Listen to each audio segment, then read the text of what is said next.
അനുഗ്രഹിച്ചു പദയേ നമഃ. മനോജവം മാരുതതുല്യവേഗം ജിതേന്ദ്രിയം ബുദ്ധിമതാം വരിഷ്ഠം വാതാത്മജം വാനരയൂഥമുഖ്യം ശ്രീരാമദൂതം ശരണം പ്രപദ്ധ്യേ. വാഗർത്താവിവ സംപൃക്തൗ വാഗർത്തപ്രതിപത്തയേ ജഗദപിതരൗ വന്ദേ പാർവതീ പരമേശ്വരൗ.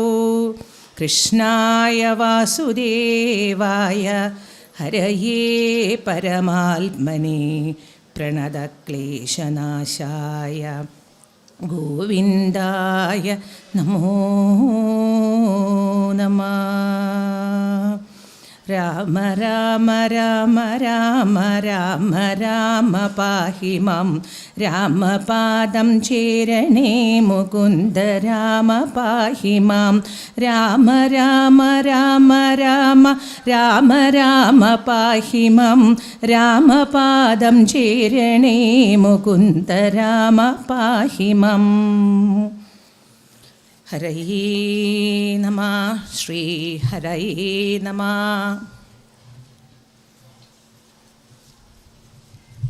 ഒരിക്കൽ കൂടി ഇതാ കാടാമ്പുഴ അമ്മയുടെ സവിധത്തിലേക്ക് എത്തിച്ചേർന്നിരിക്കുകയാണ്. കഴിഞ്ഞ വർഷം വന്നത് ഞാൻ അനുസ്മരിക്കുന്നു. എന്തായാലും ആ ഭഗവതിയുടെ കടാക്ഷം കൊണ്ടും ഇവിടുത്തെ ഭക്തജനങ്ങളുടെ ആ മനസ്സുകൊണ്ടും ഒരിക്കൽ കൂടി ഈ സവിധത്തിലേക്ക് എത്താനായിട്ട് ഭാഗ്യം ലഭിച്ചിട്ടുണ്ട്. എല്ലാ ഭക്തജനങ്ങളുടെയും കൽക്കൽ നമസ്കരിച്ചുകൊണ്ട് നമുക്ക് ഇന്നത്തെ ആ പാരായണ ഭാഗത്തെ നമുക്കൊന്ന് അനുസ്മരിക്കാം. പറഞ്ഞിരിക്കുന്നത് വാൽമീകി മുനിയെ കണ്ട് വാൽമീകിയുടെ ആ ആശ്രമത്തിൽ പ്രവേശം ചെയ്ത് വാൽമീകി തൻ്റെ കഥയൊക്കെ ഇതാ ശ്രീരാമചന്ദ്രസ്വാമിയെ പറഞ്ഞു കേൾപ്പിക്കുന്നിടത്താണ് അവസാനിച്ചിട്ടുള്ളത്. അതിനുശേഷമുള്ള ഭാഗത്തെയാണ് അനുസ്മരിക്കേണ്ടത് എന്നാണ് പറഞ്ഞിരിക്കുന്നത്. 2 ദിവസങ്ങളിലായി ഇന്നും നാളെയുമായിട്ട് വിരാധവധം വരെയുള്ള ഭാഗങ്ങളെയാണ് നമുക്ക് അനുസ്മരിക്കേണ്ടത്. അവിടെ നമുക്ക് രാമായണം എന്നത് യാവത് സ്ഥാസ്യന്തി ഗിരയ സരിതശ്ച മഹീതലേ താവത് രാമായണ കഥ ലോകേഷു പ്രചരിഷ്യതി എന്നാണ് പറയുക. അല്ലേ, എത്രത്തോളം കാലം മാമലകളും പുഴകളും ഒക്കെ എവിടെ ഉണ്ടാകുന്നു, ഈ പ്രപഞ്ചം ഈ രൂപത്തിൽ എവിടെ ഉണ്ടാവണോ അത്ര കാലം രാമനാമം ലോകത്തിൽ പ്രചരിക്കും എന്ന് ഉള്ള വാണിയെ ഇതാ അന്വർത്ഥമാക്കിക്കൊണ്ട് ത്രേതായുഗത്തിലെ ആ ശ്രീരാമചന്ദ്രസ്വാമിയുടെ അവതാരത്തെ ഇതാ നമ്മൾ ഈ കലികാലത്തിലിരുന്ന് ഇന്നും പാടുന്നു. അപ്പോൾ ശരിക്കും പറഞ്ഞാൽ രാമായണം എന്നത് കാലങ്ങളെ അതിജീവിക്കുന്ന ഇതിഹാസമാണ്. രാമൻ്റെ അയനമാണ്, സൂര്യൻ്റെ അയനമാണ്, സീതയുടെ അയനമാണ്, നമുക്കൊക്കെ രാമനിലേക്കുള്ള അയനമാണ്. രാമനായി തീരുക എങ്ങനെയാണ്? രത്നാകരനിൽ നിന്ന് വാൽമീകി മഹർഷിയിലേക്കുള്ള അയനമാണ് രാമായണം. കാട്ടാളനായിട്ടുള്ള സംസ്കരിച്ചെടുക്കാത്ത നമ്മുടെ മനസ്സ്, പ്രാകൃതമായ മനസ്സ്, അതേപോലെയുള്ള കാട്ടാള നിഷാദ ചിന്തകളൊക്കെ ഉൾക്കൊള്ളുന്ന എന്തായിരുന്നു ശരിക്കും രത്നാകരൻ എന്ന് നമ്മളെ പഠിപ്പിക്കുന്നത് വെച്ചിട്ടുണ്ടെങ്കിൽ എല്ലാത്തിനെയും അപഹരിച്ചുകൊണ്ട് ഭോഗസുഖങ്ങളിൽ രമിച്ചുകൊണ്ട് ഈശ്വരനെ മറന്ന് നമ്മുടെ പ്രാകൃതമായ ജീവിതം നയിക്കുന്നതാണ് ശരിക്ക് രത്നാകരനായിട്ടുള്ളത്. പക്ഷെ ആ പേരിൽ തന്നെ അന്വർത്ഥമായിട്ടുണ്ട്. രത്നാകരം എന്നത് സമുദ്രത്തിനു കൂടിയുള്ള വിശേഷണമാണ്. എന്താ സമുദ്രത്തിൻ്റെ പ്രത്യേകത? സമുദ്രത്തിൽ നമ്മൾ കാണുമ്പോൾ എപ്പോഴും ഓളങ്ങളും തിരമാലകളും ഒക്കെ ആയിട്ട് പ്രക്ഷുബ്ധമാണ് ശരിക്കും പറഞ്ഞാൽ സമുദ്രം. പക്ഷേ ആ സമുദ്രത്തിൻ്റെ അടിയിൽ അനവധി രത്നങ്ങളെ അത് സംരക്ഷിച്ചു വെക്കുന്നുണ്ട്. ഈ രത്നങ്ങളെ മുഴുവൻ ഉള്ളിൽ ഒളിപ്പിച്ചുകൊണ്ടാണ് സമുദ്രം അതിൻ്റെ പുറമേക്ക് എന്തായിട്ട് മാറണത്? തിരമാലകൾ അടിച്ചുകൊണ്ട്, അല്ലേ? അപ്പോൾ ആ രീതിയിൽ രത്നാകരൻ എന്ന് പറഞ്ഞ ഈ കാട്ടാളനിലും എന്തുണ്ട്? ശരിക്ക് അനവധി മൂല്യങ്ങളായിട്ടുള്ള രത്നങ്ങളുണ്ട്. പക്ഷെ ആ രത്നങ്ങളെ എപ്പോഴാണോ തിരിച്ചറിയണത് അവിടെയാണ് രാമനാമത്തിൻ്റെ പ്രസക്തി. ഈശ്വരീയമായിട്ടുള്ള ചിന്ത വരുമ്പോൾ, ഈശ്വരീയമായ ആരാധന വരുമ്പോൾ നമ്മുടെ ആ ഉള്ളിൽ ജ്വലിക്കുന്ന ശക്തി അതുവരെ അവ്യാകൃതം എന്ന് പറയാം. നമുക്ക് പുറമേക്ക് കാണാതിരിക്കുകയാണെങ്കിൽ ഈ രാമനാമമാകുന്ന ദീപം അങ്ങോട്ട് ചെല്ലുമ്പോൾ ആ ഇരുട്ട് മാറി അവിടെ ആത്മസ്വരൂപത്തിൽ വിളങ്ങുന്ന ആ ജീവചൈതന്യം, ഈശ്വര ചൈതന്യം പ്രകടമാകുന്നു എന്നതാണ് ശരിക്ക് വാൽമീകിയിലൂടെ നമ്മൾ മനസ്സിലാക്കുന്നത്. അതായത് രത്നാകരനിൽ നിന്ന് വാൽമീകിയിലേക്കുള്ള പ്രയാണമാണ് യഥാർത്ഥത്തിൽ രാമായണം, അല്ലേ? ആ ആദി കവി രാമായണത്തിലൂടെ എങ്ങനെ നമുക്ക് ഓരോരുത്തർക്കും രാമനിലേക്ക് എത്താം, രാമോഹം എന്ന ആ ഭാവത്തിലേക്ക് എത്തി ആത്മാരാമന്മാരായിട്ട് നമുക്ക് നമ്മളിൽ തന്നെ രമിക്കാനായിട്ട് കഴിയും എന്നത് രാമായണം നമ്മളെ പഠിപ്പിക്കുന്നു. അവിടെ വാൽമീകി മഹർഷിയുടെ കഥ പറഞ്ഞ ശേഷം ആ വാൽമീകി അവിടെ ചോദിക്കുന്നുണ്ട്, വാൽമീകിയോട് ചോദിക്കുന്നു, ഞങ്ങൾക്ക് താമസിക്കാൻ പറ്റിയ ഒരു സ്ഥലത്തെ കാണിച്ചു തരുമോ എന്ന് ശ്രീരാമചന്ദ്രസ്വാമി ചോദിക്കുന്നുണ്ട്. ആ സമയത്ത് എന്താണ് പറയണത് വാൽമീകി മഹർഷി? സത്യത്തിൽ എല്ലാവരുടെയും ആഗ്രഹം ഏത് മാർഗത്തിലേക്ക് എത്താനാണ്? ആ രാമനിലേക്ക് എത്താണ്, ആ രാമൻ വസിക്കുന്ന സ്ഥലത്തേക്ക് എത്താനാണ്. അപ്പോൾ സർവഭൂതങ്ങളിലും വസിക്കുന്ന അങ്ങ്, സർവഭൂതങ്ങളും അങ്ങിലും വസിക്കുന്നു എന്നാണ് അവിടെ വിശേഷിപ്പിക്കുന്നത്. ആ രാമതത്വത്തെ മനസ്സിലാക്കുകയാണ് രാമായണം എന്നുള്ളത് കൊണ്ടാണ് മുൻഭാഗമാണെങ്കിലും നമ്മളൊന്ന് അനുസ്മരിച്ചിങ്ങോട്ട് പോരണത്. അവിടെ പറയുന്നു, എന്താ പറയണത്? സർവ ആത്മാവായിട്ട്, സർവരിലും ആത്മാവായിട്ട് കുടികൊള്ളണതും അവിടുന്ന് തന്നെയാണ്. എല്ലാ ലോകങ്ങളെയും ഈ ഭുവനത്രയങ്ങളെയും വഹിക്കുന്നതും അങ്ങ് തന്നെയാണ്. അതിൻ്റെ അർത്ഥം സർവഭൂത നിവാസോസി. അതുകൊണ്ടാണ് വാസുദേവൻ എന്ന ഈ ഒരു ശബ്ദം ഭഗവാൻ, അല്ലെങ്കിൽ ഈ ഒരു നാമം ഭഗവാന് കിട്ടിയത്. ഈശ്വര സർവഭൂതാനാം ഹൃദയേശർജുന തിഷ്ഠതി, അല്ലേ? അപ്പം നമുക്ക് എന്താ മനസ്സിലാവാത്ത കാരണം? യന്ത്രാരൂഢാനിമായ മായ കൊണ്ട് തിരിച്ചറിയണില്ല എന്നേ ഉള്ളൂ. അപ്പോൾ എല്ലാവരെയും സ്ഥൂലത്തിലും സൂക്ഷ്മത്തിലും ഭഗവാനെ ദർശിക്കുക. അതാണ് വാൽമീകി മഹർഷി പറയണത്. സ്ഥൂലമായിട്ട് പറയുകയാണെങ്കിൽ ഈ വിരാട് സ്വരൂപം തന്നെയാണ് ഭഗവാൻ. കാണുന്ന സർവചരാചരങ്ങളും ഭഗവാനാണ്. ഈശ്വരനിൽ നിന്ന് അന്യമായി ഒന്നും തന്നെ ഇല്ല. ഈ കാണുന്ന സകലതും ജഗത്ത് എന്ന് തോന്നിപ്പിക്കുന്നതും സകലമായ നമ്മൾ അചേതനം എന്ന് വിശേഷിപ്പിക്കുന്നതിന് പോലും ഈശ്വര അംശമുണ്ട്. കാരണം ഇതെല്ലാം ഈശ്വര കൽപ്പിതമാണ്. ഈശ്വരൻ്റെ ഓരോ ഭാഗങ്ങളായിട്ടാണ് വിരാട് സ്വരൂപ വർണ്ണനയിൽ ഓരോന്നുമായിട്ട് നദികൾ എന്താണ്, സമുദ്രം എന്താണ്, അല്ലേ? അങ്ങനെ ഓരോ ഈ പ്രപഞ്ചത്തിലെ ഓരോന്നും നാഡീഞരമ്പുകളായിട്ടും ആ വിരാട് പുരുഷൻ ഈ പ്രപഞ്ചം മുഴുവൻ നിറകൊള്ളുന്ന യഥാർത്ഥത്തിലുള്ള ബ്രഹ്മസ്വരൂപമാണ്. അത് നമ്മൾ സ്ഥൂലമായിട്ട് പറയുന്നു. സ്ഥൂലത്തെയും അധികമായിട്ട് പറയുമ്പോൾ നമുക്ക് കണ്ണുകൾക്ക് അല്ലെങ്കിൽ മനസ്സിലാവില്ല എന്നർത്ഥം. ഇനി അതിനെ ചുരുക്കി സൂക്ഷ്മത്തിലേക്ക് വന്നാലോ, ഏറ്റവും സൂക്ഷ്മമായിട്ട് പറയുകയാണെങ്കിൽ നമ്മളിൽ ഓരോരുത്തരിലും ചൈതന്യമായിട്ട് നിലകൊള്ളണത് ഈ ഭഗവാനാണ്. അപ്പം സൂക്ഷ്മമായിട്ടും സ്ഥൂലമായിട്ടും കുടികൊള്ളുന്ന ഭഗവാനെ അവിടത്തേക്ക് വസിക്കാൻ ഞാൻ എവിടെയാണ് പറഞ്ഞു തരിക എന്ന് പറഞ്ഞിട്ട് ഭക്തര് ആരൊക്കെയാണ് എന്ന് വാൽമീകി മഹർഷി അവിടെ പറയുന്നുണ്ട്. നമ്മുടെ ചിത്തം എങ്ങനെയാക്കിയാലാണ് നമുക്കവിടെ ഭഗവാനെ വസിക്കാനാവുക, അല്ലേ? ഭഗവാൻ വന്നിരിക്കണമെങ്കിൽ നമ്മൾ ഏത് സ്ഥലത്തായി ഇരിക്കുക? എവിടേക്കെങ്കിലും ഒരു സ്ഥലത്തേക്ക് പോവുകയാണെങ്കിൽ അവിടെ നമ്മൾ ഇരിക്കുന്ന സ്ഥലം ഏതാണ്? നമ്മൾ നോക്കുക എങ്ങനെയാണ്? അവിടെ എന്തെങ്കിലും തരത്തിലുള്ള വൃത്തികേടുകൾ ഉണ്ടെങ്കിൽ ആ ഭാഗത്തിരിക്കില്ല, അല്ലേ? അവിടെ ചളിയോ വെള്ളമോ അല്ലെങ്കിൽ എന്തെങ്കിലും തരത്തിലുള്ള പൊടികളോ ഒക്കെ ഉണ്ടെങ്കിൽ നമ്മൾ എന്താ ചെയ്യുക? നിവൃത്തിയില്ലെങ്കിൽ ആ സ്ഥലം വൃത്തിയാക്കിയിട്ടിരിക്കും. അല്ലെങ്കിൽ ആ സ്ഥലം ഉപേക്ഷിച്ച് എവിടെയാണോ വൃത്തി അവിടെ പോയിരിക്കും. അപ്പോൾ സാധാരണ ലൗകിക ഭാഷയിൽ നമ്മൾ അങ്ങനെ ഇരിക്കുള്ളൂ എങ്കിൽ ഈശ്വരൻ എവിടെയാണ് ഇരിക്കുക? നമ്മുടെ മനസ്സാകുന്ന സ്ഥലത്താണ് ഇരിക്കേണ്ടത്. ആ മനസ്സിൽ വരുന്ന മാലിന്യം, ചളി എന്താണ്? അസൂയ, മാത്സര്യാദി, അനുപമ മനോരോഗശമന പ്രവീണാം വാണിം സൽപ്രകര പരമാഹ്ലാദ ജനനീം എന്നാണ് പറയുക. ഭഗവതിയോട് പ്രാർത്ഥിക്കേണ്ടത് ഏതാണ്? അസൂയ, മത്സര്യാദി, അനുപമ മനോരോഗശമന. ഈ മനോരോഗങ്ങളെ ശമിപ്പിക്കണേ. ഏത് മനോരോഗങ്ങളെയാണ്? അസൂയ, മത്സര്യം, ഈർഷ്യ, കോപം, കാമം, ലോഭം, അല്ലേ, മോഹം, അങ്ങനെ തുടങ്ങിയിട്ട് നമ്മുടെ മനസ്സിൽ കുടിയേറിയിരിക്കുന്ന അനവധിയായിട്ടുള്ള വൃത്തികേടുകളുണ്ട്. പറയുന്നുണ്ട്, ഇതാണ് നമ്മുടെ സ്വരൂപത്തെ മറയ്ക്കണത്. സത്യം പറഞ്ഞാൽ നമ്മളൊക്കെ ഇപ്പോൾ വളരെ ശാന്തസ്വരൂപികളാണ് അല്ലേ? വളരെ ശാന്തമായിട്ട് ഭഗവാന്റെ കഥകൾ കേൾക്കുമ്പോൾ ആർക്കും ദേഷ്യം വരാറില്ല. പക്ഷെ എപ്പോഴാണ് ഈ ക്രോധം വരണ സമയം, നമുക്ക് ഏതെങ്കിലും കാമനകൾ മനസ്സിൽ കയറി കൂടി അത് സാധിച്ചില്ലെങ്കിൽ പിന്നെ നമുക്ക് എന്താ വരണത്? ക്രോധമാണ് വരണത്. ക്രോധം വരണ സമയത്ത് നമുക്ക് നമ്മുടെ ഈ സ്വരൂപത്തിലിരിക്കാൻ കഴിയുന്നുണ്ടോ? നമ്മളിപ്പോഴൊക്കെ എന്ത് സന്തോഷത്തിലും ശാന്തമായിട്ടുമാണ് ഇരിക്കുന്നത്. നമ്മുടെ യഥാർത്ഥത്തിലുള്ള ഭാവം സുഖമാണ്, യഥാർത്ഥത്തിലുള്ള ഭാവം എന്താണ്? ആനന്ദമാണ്. ഇതിനെ മറയ്ക്കണതാണ് എന്ത്? നമ്മൾ ചെയ്യണ പ്രവൃത്തികൾ. അപ്പോൾ കോപം വരുമ്പോൾ നമ്മൾ പറയുന്നുണ്ട്, എൻ്റെ ശരിക്കുള്ള സ്വഭാവത്തെ വെറുതെ ഇളക്കണ്ട കേട്ടോ, ഞാൻ ആരായിട്ട് മാറും പറയുന്നുണ്ട്, ഞാനല്ലാണ്ടേ ആവും. അപ്പം നമുക്ക് തന്നെ അറിയാം, ഞാനല്ലാതെ ആകും, യഥാർത്ഥത്തിലുള്ള ഞാൻ ഇതല്ല. പക്ഷേ ഇതൊക്കെ വരുമ്പോൾ എന്തായിട്ട് മാറണു?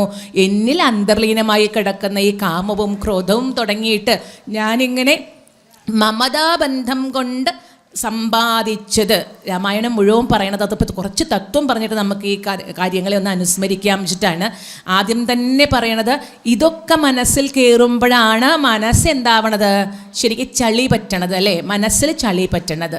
ഇതൊക്കെ ഒഴിവായി കഴിഞ്ഞാൽ നമുക്ക് എന്തായി? മനസ്സ് ശാന്തമായി.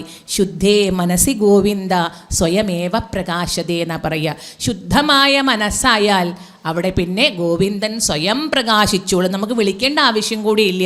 ശുദ്ധമായ മനസ്സിൽ ഭഗവാൻ സദാ വിളങ്ങിക്കൊണ്ടിരിക്കും. അതുകൊണ്ടാണ് കുട്ടികളെയൊക്കെ നമ്മൾ ആരായിട്ട് കരുതാറുള്ള? ഒരു ബോധം വെച്ച് സ്വാർത്ഥം മരണ വരെയുള്ള കുട്ടികളൊക്കെ നമ്മൾ ആരായിട്ട് തന്നെ കരുതും? ഭഗവാനായിട്ട് കരുതും. ഒരു ചെറിയ കുട്ടിയെ കണ്ടാൽ സന്തോഷിക്കാത്ത ആരെങ്കിലും ഉണ്ടോ? നമുക്ക് എന്താ കുട്ടി തരണത്? ഒരു പക്ഷേ ആ കുട്ടി നമ്മളോടൊന്നും പറയണ പോലും ഉണ്ടാവില്ല. നമ്മുടെ കുട്ടിയാവണമെന്നൊന്നുമില്ല. ഒരു ശിശു സ്വരൂപം, അത് ഏതിലും, ഇനി മൃഗങ്ങളിലായാലും ബാക്കി ഏതിലായാലും ശിശു സ്വരൂപത്തെ കാണുമ്പോൾ നമുക്കിത്ര ആനന്ദം എന്താ? എല്ലാവർക്കും ആനന്ദമാണ്. ഒന്ന് എടുക്കാനും ലാളിക്കാനും ഒക്കെ ഒരു ആനന്ദമാണ് അല്ലേ? എന്താ കാരണം? ആ ശിശുവിൻ്റെ മനസ്സിലേക്ക് ഈ കാമക്രോധാദികൾ തുടങ്ങിയിട്ടുള്ള മനുഷ്യൻ്റെ മനസ്സിനെ ബാധിക്കുന്ന മലങ്ങൾ എന്ന് പറയാം, ആ വൃത്തികേടുകൾ ബാധിച്ചിട്ടില്ല.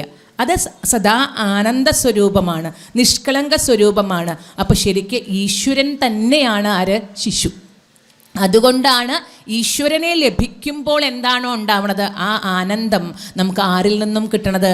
ഇതാ ഈ ശിശു സ്വരൂപത്തിൽ നിന്നും കിട്ടണത്. അപ്പം മനസ്സ് ആരുടെ ആക്കി വയ്ക്കുക? ആ കുട്ടിയുടെ മനസ്സിലേക്ക് ആക്കാൻ കഴിഞ്ഞാൽ നമ്മുടെ മനസ്സിലും. അതുകൊണ്ടാണ് ആദ്യം തന്നെ തുഞ്ചത്താചാര്യൻ പ്രാർത്ഥിക്കുന്നുണ്ട്, ചേതോ ദർപ്പണത്തിൻ്റെ മാലിന്യമെല്ലാം നീക്കണം എന്ന് പ്രാർത്ഥിക്കുന്നുണ്ട് അല്ലേ? എൻ്റെ ചേതസ്സാകുന്ന ദർപ്പണം, എൻ്റെ മനസ്സാകുന്ന കണ്ണാടിയിൽ എന്ത് വരരുത് എന്നർത്ഥം? അതിൽ ചളി പറ്റരുത്. എന്താ കാരണം? ആ കണ്ണാടി എങ്ങനെയാണ് പ്രതിബിംബിക്കുക? നമുക്ക് നമ്മുടെ എന്താണോ ബിംബം അതിനെ എന്ത് ചെയ്യണത്? പ്രതിബിംബിക്കുകയാണ് ചെയ്യണത്. എപ്പോഴും ഈ രാമായണത്തിൽ മുഴുവൻ അങ്ങനെയാ തത്വങ്ങൾ പറയണത്. കാരണം എന്താ? ഒരു ഉപമയുണ്ട്. സൂര്യൻ യഥാർത്ഥത്തിലുള്ളത് ഏതാണ്? സൂര്യനാണ്. പക്ഷേ ആ സൂര്യൻ്റെ അതേ ബിംബം ഏതിലും നമുക്ക് കാണാനായിട്ട് സാധിക്കും. വെള്ളത്തിൽ അല്ലേ? നമ്മളിപ്പോൾ ഒരു ജലം എടുത്തു വെക്കുകയാണ്, അത് കുടത്തിലാവാം, കുളത്തിലാവാം, എന്തിലും ആവാം. ഈ ബിംബം എന്ത് ചെയ്യുന്നുണ്ട്? പ്രതിബിംബിക്കുന്നുണ്ട്. പ്രതിബിംബം എന്ത് തന്നെയാണ്? ഈശ്വരൻ്റെ തന്നെയാണ്. പക്ഷേ നമുക്ക് എന്ത് ചെയ്യണു? യഥാർത്ഥ ബിംബം ഇളകണില്ല. പക്ഷേ വെള്ളം നമ്മൾ ചിലപ്പോൾ പുഴയ്ക്കാണെങ്കിൽ എന്ത് ചെയ്യും? അതിങ്ങനെ ഇളകും. അപ്പം അതിൽ കാണുകയാണ് സൂര്യനെങ്കിൽ നമുക്ക് എന്തായിട്ട് തോന്നും? ആ സൂര്യനും ഇളകണുണ്ടല്ലോ എന്നിങ്ങനെ തോന്നും. പക്ഷേ യഥാർത്ഥത്തിൽ സൂര്യൻ ഇളകണുണ്ടോ? ഇല്ല. ആർക്കാണ് ഇളക്കം? ഈ ഉപാധിക്കാണ് ഇളക്കം. ഉപാധി ഏതാണ്? ജലമാണ്. അപ്പം ഇതേപോലെ ഉപാധിയാണ് നമ്മളിലാണ് ആര് പ്രകാശിക്കുന്നത്? ഈശ്വരൻ പ്രകാശിക്കുന്നത്. പക്ഷെ ഈ ഉപാധിക്ക് ഇടയ്ക്ക് ചാഞ്ചല്യം വരുമ്പോൾ, മനസ്സ് ചഞ്ചലപ്പെടുമ്പോഴൊക്കെ നമുക്ക് ആ ഈശ്വര സ്വരൂപത്തെ പ്രതിബിംബിക്കാൻ പറ്റണില്ല. നമ്മൾ എന്ത് ചെയ്യണു? ആ പ്രതിബിംബം മങ്ങണു. ഇനി ഇതേപോലെ തന്നെ ഭഗവാൻ ഗീതയിൽ പറയും, വിഭൂതി വിസ്തര യോഗത്തിൽ വിസ്തരിച്ച് പറയും. എന്താണ് ഈ വിഭൂതി? ഭഗവാന്റെ ചൈതന്യം വിശേഷേണ ഏതെങ്കിലും രൂപത്തിൽ അല്ലേ ഐശ്വര്യം പ്രകടമാകുന്നതിനെ നമ്മൾ വിഭൂതി എന്ന് പറയുക. അപ്പം അതിൽ പറയുന്നുണ്ട്, കുറേ പറയുന്നുണ്ട്, ഓരോന്നിലും ഇന്നത് ഞാനാണ്. അതിന്നൊരു ഉപമ പറയുന്നുണ്ട്. എന്താണ് അവിടെ പറയണത്? പാറക്കല്ലിലും സൂര്യരശ്മി പതിക്കുന്നുണ്ട്. പക്ഷേ ആ പാറക്കല്ലിൽ പതിക്കണ ആ രശ്മി എന്ത് ചെയ്യാൻ പറ്റണില്ല? അതിനെ പ്രകാശിക്കാൻ പറ്റണില്ല. പക്ഷെ അതേസമയം ആ സൂര്യരശ്മി ഒരു രത്നത്തിലാണ് പ്രകാശിക്കണതെങ്കിലോ അത് ആ രത്നം എന്ത് ചെയ്യും? അതിനെ ഒന്നുകൂടി പ്രകാശിപ്പിക്കും, പുനഃപ്രകാശിപ്പിക്കും അല്ലേ? അപ്പോൾ രത്നം രണ്ടിലും സൂര്യരശ്മിക്ക് പക്ഷഭേദമില്ല. ഏതുപോലെ ഭഗവാന് പക്ഷഭേദമില്ല. ഭഗവാന് ഇന്ന ആളോട് പ്രത്യേകിച്ച് പ്രിയം, മറ്റേ ആളോടൊരു ഇഷ്ടക്കേട്, അങ്ങനെയില്ല. ഏതിനാണ് നമ്മുടെ ഉപാധി ശുദ്ധമാണെങ്കിൽ, രത്നമാണ് നമ്മുടെ മനസ്സെങ്കിൽ, തീർച്ചയായും കിട്ടുന്ന ചൈതന്യത്തെ നമുക്ക് ഇരട്ടിയാക്കിയിട്ട് അല്ലെങ്കിൽ അതേപോലെ പ്രകാശിപ്പിക്കാൻ കഴിയും. എന്നാൽ നമ്മുടെ മനസ്സ് പാറക്കല്ലാണെങ്കിലോ, എത്ര സൂര്യൻ്റെ വെളിച്ചം വന്നിട്ടും കാര്യമില്ല, നമുക്കതിനെ എന്ത് ചെയ്യാനായിട്ട് കഴിയില്ല? പ്രകാശിപ്പിക്കാനായിട്ട് കഴിയില്ല. അപ്പോൾ ഇതൊക്കെ ഈ രാമായണം നമ്മൾ ശരിക്കും പറഞ്ഞാൽ ഇപ്പോൾ അനുഷ്ഠിക്കുന്നത് എന്തിനായിട്ടാണ്? മനസ്സിൻ്റെ മാലിന്യം നീങ്ങാനായിട്ടാണ്. മനുഷ്യനായി പിറവിയെടുത്തു, നമ്മൾക്ക് ഇതൊക്കെ നമുക്ക് ഉണ്ടായിരിക്കും. ഇതിൽ നിന്നൊക്കെ മറികടക്കുക, ഇതിനെയൊക്കെ മറികടക്കുക എന്നത് അത്ര എളുപ്പമല്ല. അത് ഏതിലൂടെ മാത്രമേ സാധിക്കുള്ളൂ? ആ ഭഗവത് നാമത്തിലൂടെ മാത്രമേ സാധിക്കൂ. നാമം കൊണ്ട് നാമോച്ചാരണം അറിയാതെ കൂടി ചെയ്തു കഴിഞ്ഞാൽ അത് എന്തായി മാറ്റും എന്നതാണ് വാൽമീകി നമുക്ക് പറഞ്ഞു തരുന്നത്. കാരണം രാമ എന്ന ശബ്ദം പോലും ഉച്ചരിക്കാനുള്ള ജ്ഞാനം അദ്ദേഹത്തിന് ഉണ്ടായിരുന്നില്ല. മാത്രമല്ല അല്ലേ, മര എന്ന് പറഞ്ഞു കൊടുത്തതാണ് രാമശബ്ദമായിട്ട് മാറിയത്. പക്ഷേ അദ്ദേഹത്തിന് എന്തുണ്ടായിരുന്നു? ഈ സപ്തർഷികളുടെ ദർശനം കൊണ്ട് എന്തുണ്ടായിരുന്നു എന്നർത്ഥം? ആ സാധുക്കളുടെ ദർശനം, സാധൂനാം ദർശനം പുണ്യം എന്നാണ്. തീർത്ഥഭൂതാഹി സാധവ, അതെന്താക്കണോ? തീർത്ഥരൂപാഹി സാധവ. തീർത്ഥം ഫലതികാലേന സദ്യ സാധു സമാഗമ എന്ന് പറയും. അവിടെ എന്താ പറയണത്? ഈ സാധുക്കളുടെ ദർശനം പുണ്യമാണ്. എന്താ? ഇങ്ങനെ മഹാത്മാക്കളെ കാണുമ്പോൾ സഞ്ചരിക്കണ തീർത്ഥങ്ങളത്രേ ആര്?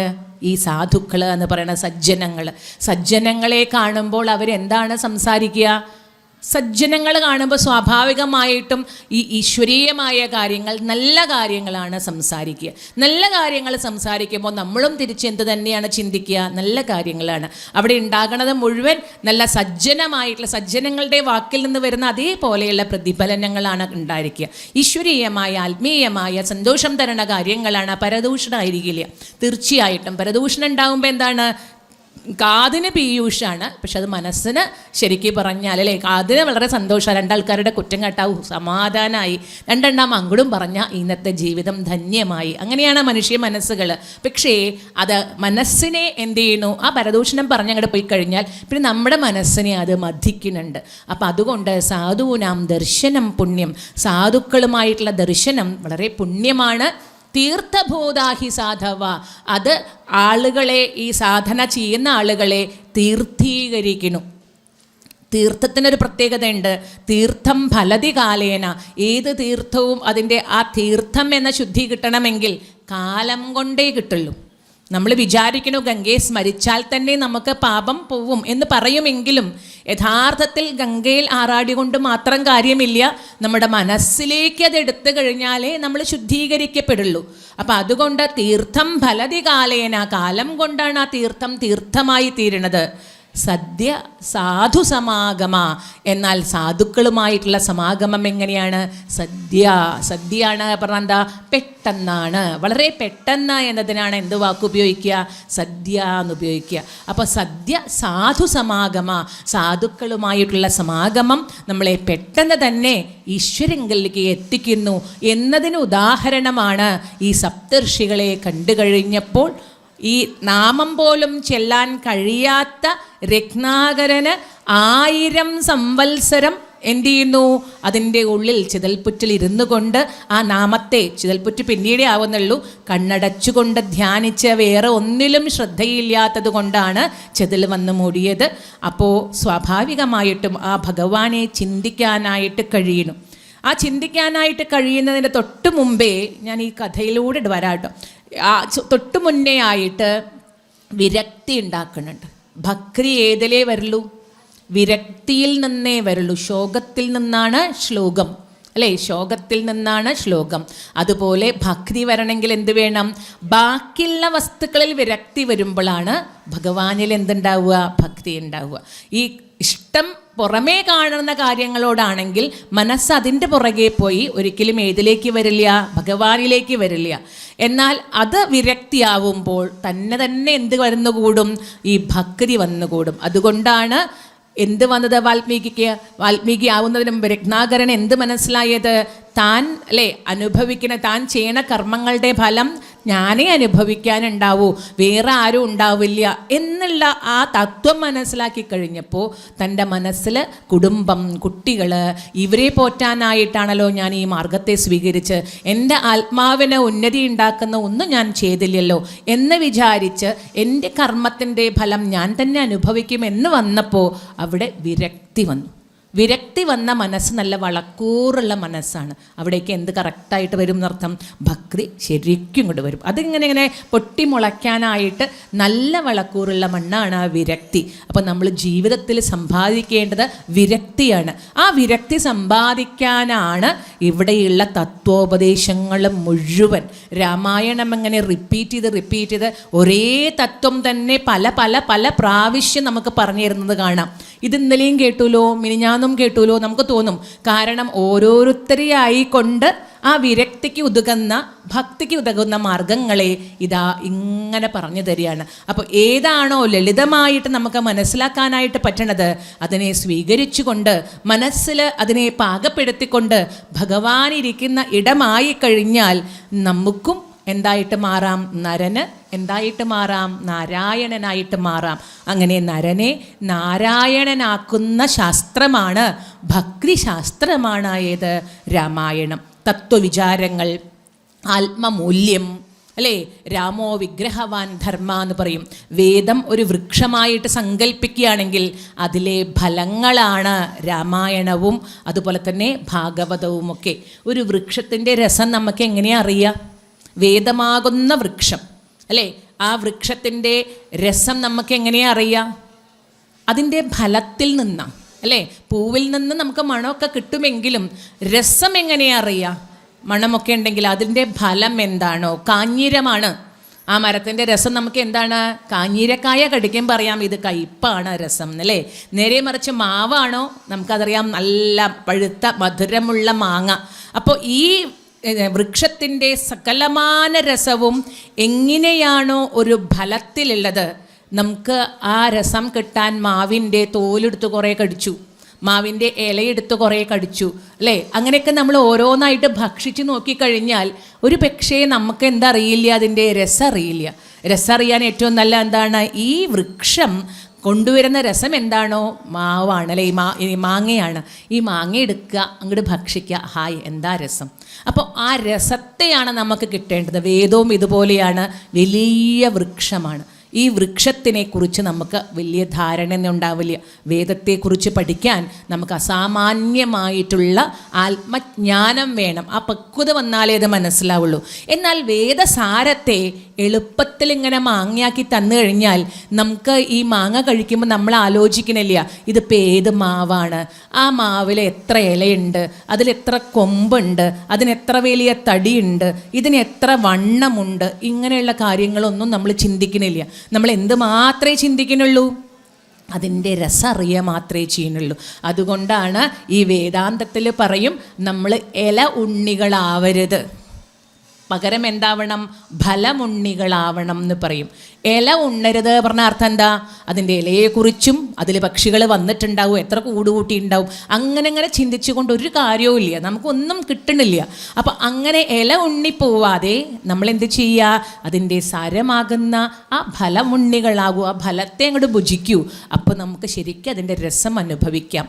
അങ്ങനെ വേദവൃക്ഷമാകുന്ന വലിയ വൃക്ഷത്തിൽ, ആ വടവൃക്ഷത്തിലെ കുറേ ഫലങ്ങളുണ്ട്. ആ ഫലങ്ങളിലെ ഒരു ഫലമാണ് എന്ത്? രാമായണം. ഈ രാമായണത്തെ നമുക്കൊരു കൊത്തി തന്നിരിക്കുകയാണ് ഒരു കിളി സാധാരണ പഴത്തിനെ, കിളി കൊത്തിയ പഴം ഇപ്പം പേടിയാൻ നിപ്പൊക്കെ ഉള്ളതുകൊണ്ട്, പഴയ കാലത്ത് അങ്ങനെയല്ല. കിളി കൊത്തിയ പഴത്തിനാണ് സ്വാദ് കൂടുതൽ. കാരണം എന്താ? പാകമായതേ എന്ത് ചെയ്യുള്ളൂ? കിളി കൊത്തുള്ളൂ. അപ്പോൾ കിളി കൊത്തി കഴിഞ്ഞാൽ നമ്മൾ പറയും ഇത് പഴുത്തിട്ടുണ്ട്, എന്തായാലും നോക്കേണ്ട ആവശ്യമില്ല അപ്പോൾ അതുകൊണ്ട് കിളി കൊത്തിയതിന് സ്വാദ് കൂടും. അതുകൊണ്ടാണ് ഇവിടെ തുഞ്ചത്താചാര്യൻ ശാരിക പൈതലാകുന്ന തത്തയെ കൊണ്ട് ഈ വേദവൃക്ഷമാകുന്ന രാമായണം ആ ഫലത്തെ എന്ത് ചെയ്യുന്നത്? കൊത്തി നോക്കണത്. എന്നിട്ട് ആരെ കൊണ്ട് തന്നെ അതിൻ്റെ മധുരത്തെ പറയിപ്പിക്കണു? ഈ ശാരിക പൈതലിനെ കൊണ്ട് തന്നെ പറയിപ്പിക്കുന്നു. ഇവിടെ നമുക്ക് കാണാനായിട്ട് സാധിക്കും. ഭാഗവതവും അങ്ങനെ തന്നെയാണ്. ഭാഗവതം ശരിക്കും എന്താ, ശ്രീ ശുക പരീക്ഷിത് സംവാദമായിട്ടാണ് ശ്രീമദ് ഭാഗവതം പറയുക. ശ്രീ ശുക പരീക്ഷിത് സംവാദത്തിലെ ശ്രീ ശുഖബ്രഹ്മം ആര് തന്നെയാണ്? ഈ തത്ത തന്നെയാണ്. ശുഖം പറഞ്ഞാൽ തത്തയാണ് അല്ലേ. അപ്പോൾ അവിടെ എന്ത് ചെയ്യുന്നു, ഈ ഭഗവാന്റെ അല്ലെങ്കിൽ ഈ ഗുണഗണങ്ങളെ പാടുന്നത് ശ്രീ ശുഖബ്രഹ്മമാണ്. ശ്രീ ശുഖബ്രഹ്മം ആ അമൃതത്തെ നമുക്ക് ഇതേപോലെ തരികയാണ്. അതുകൊണ്ട് ശ്രീ ശുഖബ്രഹ്മമാകുന്ന തത്തകൊത്തിയ ഭാഗവതം നമുക്ക് നിഗമ കൽപ്പതരോർഗളിതം അല്ലേ, അമൃതമായിട്ടുള്ളതാണ് അത് എന്ന് പറയുന്നു. അപ്പോൾ അത് വേദം തന്നെയാണ്.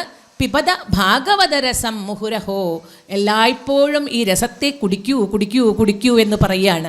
അപ്പോൾ അതേപോലെ തന്നെ ശാരിക പൈതൽ നമുക്ക് ഈ വേദസാരങ്ങളെ ഇതാ രാമായണമായിട്ട് നമ്മുടെ മുമ്പിൽ ഒരു ഫലമായിട്ട് തന്നിട്ടുണ്ട്. ഇതിനെ നമ്മൾ ഭുജിക്കുകയേ വേണ്ടൂ, ആ മാധുര്യത്തെ നമ്മൾ അറിയുകയേ വേണ്ടൂ. അങ്ങനെ വാൽമീകി മഹർഷിയോട് താമസിക്കാൻ ഒരിടം ചോദിക്കുന്നു. ആ ഭാഗങ്ങളാണ് നമ്മളിപ്പോൾ അനുസ്മരിക്കുന്നത്. അവിടെ വെച്ച് വാൽമീകി മഹർഷി ഇതാ ഭഗവാന്റെ തത്വത്തെ ഒന്ന് അനുസ്മരിക്കുന്നു. എന്നിട്ട് പറയണു, എല്ലാ ആളുകളിലും വസിക്കുന്ന, എല്ലാ പ്രപഞ്ചവും തന്നിലും വസിക്കുന്ന ഭഗവാനെ, അവിടത്തേക്ക് ഞാൻ ഏത് മാർഗമാണ് കാണിച്ചു തരിക, അവിടത്തേക്ക് ഞാൻ ഏത് സ്ഥലമാണ് ഇരിക്കാനായിട്ട് കാണിച്ചു തരിക എന്ന് പറഞ്ഞ് ഇന്ന സ്ഥലങ്ങളൊക്കെ അങ്ങയുടെ വാസസ്ഥലങ്ങളല്ലേ എന്ന് പറയുന്നു. അവിടെ പറയുന്നതാണ് നിർമ്മമൻ, മമതാബന്ധമില്ലാത്തവൻ, നിർവൈരി, എന്തില്ലാത്തവൻ, വൈരമനസ്സില്ലാത്തവൻ, അങ്ങനെയുള്ള നിരഹങ്കാരി, എന്താണ്, അഹങ്കാരം ഇല്ലാത്തവൻ. ഇങ്ങനെയുള്ള സ്ഥലങ്ങളാണ് ആരുടെ വാസസ്ഥാനം? ഭഗവാന്റെ വാസസ്ഥാനം. എന്തായാലും സീതാദേവിയോട് ഒരുമിച്ച് ഈ വനയാത്രയ്ക്ക് താമസിക്കാനായിട്ട് ലൗകികമായ നാട്യത്തിൽ ചോദിച്ചതല്ലേ, അതുകൊണ്ട് സ്ഥലം കാണിച്ചു തരാമെന്ന് പറഞ്ഞ് ദാ ചിത്രകൂട പർവ്വതത്തിനും ഗംഗയ്ക്കും ഇടയിലായിട്ടുള്ള സ്ഥലത്തെ കാണിച്ചു കൊടുക്കണു. എന്നിട്ട് വാൽമീകി പറയണു, ഇവിടെ ആശ്രമം കെട്ടിയിട്ട് ഇവിടെ വസിച്ചോളൂ എന്ന് പറയണു. ഈ വാൽമീകി ആശ്രമത്തിൻ്റെ അടുത്ത് തന്നെ വരുമ്പോൾ ശ്രീരാമചന്ദ്രസ്വാമി പറയുന്നുണ്ട്, എന്താ, എന്തൊരു സുഖമായിട്ടുള്ള സ്ഥലം, എന്തൊരു ശാന്തതയുള്ള സ്ഥലം, നല്ലൊരു ആശ്രമം കെട്ടി ഇവിടെ അടുത്ത് തന്നെ താമസിക്കുകയാണെങ്കിൽ ഈ സജ്ജനങ്ങളെ കണ്ടുകൊണ്ട് താമസിക്കാലോ എന്ന് പറയുന്നുണ്ട്. വാൽമീകി മഹർഷിക്കും അതെ, താൻ ഇതുവരെ നാമം കൊണ്ട് മാത്രം അറിഞ്ഞ ആ നാമി ഇപ്പോഴാണ് തൻ്റെ മുമ്പിൽ ആദ്യമായിട്ട് വരുന്നത്. താൻ ഇതുവരെ രത്നാകരനിൽ നിന്ന് വാൽമീകി മഹർഷിയായി മാറാൻ ഉണ്ടായ ആ നാമത്തിൻ്റെ ആ നാമിയാണ് ഇപ്പം എന്തിരിക്കുന്നത്, തൻ്റെ മുന്നിലുള്ളത് അല്ലേ. അതുകൊണ്ടാണ് നമസ്കരിക്കുന്നത്. ശ്രീരാമചന്ദ്രസ്വാമിയുടെ ആ നാമമാണ് തന്നെ താനാക്കിയത്. അതുകൊണ്ട് ആ രാമചന്ദ്രനെ നിത്യവും കണ്ടുകൊണ്ട് അല്ലേ, സ്മരിച്ചുകൊണ്ട് എനിക്ക് കഴിയാലോ, ഇതിൽ പരം ഭാഗ്യം വേറെ എന്തുണ്ട് എന്ന് വാൽമീകി ചിന്തിക്കുന്നു. ഇതിന് ശേഷം ആ വാൽമീകി ആശ്രമത്തെ കണ്ട ശേഷം നമ്മുടെ ശ്രദ്ധ മുഴുവൻ പിന്നീട് ഇതാ അയോധ്യയിലേക്കാണ് ക്ഷണിക്കുന്നത്. അയോധ്യയിലേക്ക് സുമന്ത്രര് ഇവരെ ഗുഹൻ തോണി കടത്തുന്നത് ആ അക്കരെ എത്തണ വരെ സുമന്ത്രര് നോക്കി. സുമന്ത്രർക്ക് പോരാനായിട്ട് സാധിക്കണില്ല. കാരണം എന്താ, മന്ത്രിയാണ്, എപ്പോഴും ശ്രീരാമചന്ദ്രസ്വാമിയെയും ദശരഥനെയും അനുഗമിക്കുന്നതാണ്. അപ്പം അതുകൊണ്ട് തന്നെ ശ്രീരാമചന്ദ്രസ്വാമിയെ പിരിയാൻ ദശരഥന് എത്രമാത്രം ദുഃഖമുണ്ടോ, ഏകദേശം അത്ര കണ്ട് തന്നെ ദുഃഖം ആർക്കുമുണ്ട്, സുമന്ത്രർക്കുമുണ്ട്. അത് സുമന്ത്രർ പ്രകടിപ്പിക്കുന്നുമുണ്ട്. സുമന്ത്രർ പറയുന്നുണ്ട്, ഞാനിവിടെ നിൽക്കട്ടെ ശ്രീരാമചന്ദ്രസ്വാമി, അങ്ങേക്കൊപ്പം നിൽക്കട്ടെ എന്ന് ചോദിക്കുന്നുണ്ട്. പക്ഷെ കർത്തവ്യത്തെ ബോധിപ്പിക്കുന്നു. അങ്ങനെ സുമന്ത്രർ അയോധ്യയിലേക്ക് എത്തുന്നു.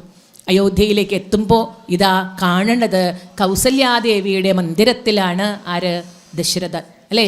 വൃദ്ധനായി ദശരഥനെ അറിയാം തൻ്റെ മരണം അടുത്തിട്ടുണ്ട്. ഒപ്പം തന്നെ രാമകുമാരൻ്റെയും ലക്ഷ്മണകുമാരൻ്റെയും സീതാദേവിയുടെയും ആ യാത്ര, വേർപാട്, വിരഹം സഹിക്കാനാവുന്നില്ല. തൻ്റെ വാർദ്ധക്യത്തിൽ തൻ്റെ സഹനശക്തി മുഴുവനായിട്ട് നഷ്ടപ്പെടുന്നു. അങ്ങനെ സങ്കടപ്പെട്ട് കണ്ണീർ വാർത്തുകൊണ്ട് സുമന്ത്രർ വരുമ്പോൾ വേഗം തന്നെ ചോദിക്കുകയാണ്, കൗസല്യാദേവിയൊക്കെ കൂടി ചോദിക്കുന്നു. എന്താ ചോദിക്കണത്, എന്തൊക്കെയാണ് ഉണ്ടായത്, അവിടെ എന്താണ് സംഭവിച്ചത് എന്ന് ചോദിക്കുന്നു. അപ്പോൾ ആ വൃത്താന്തത്തെ മുഴുവൻ പറയുന്നു.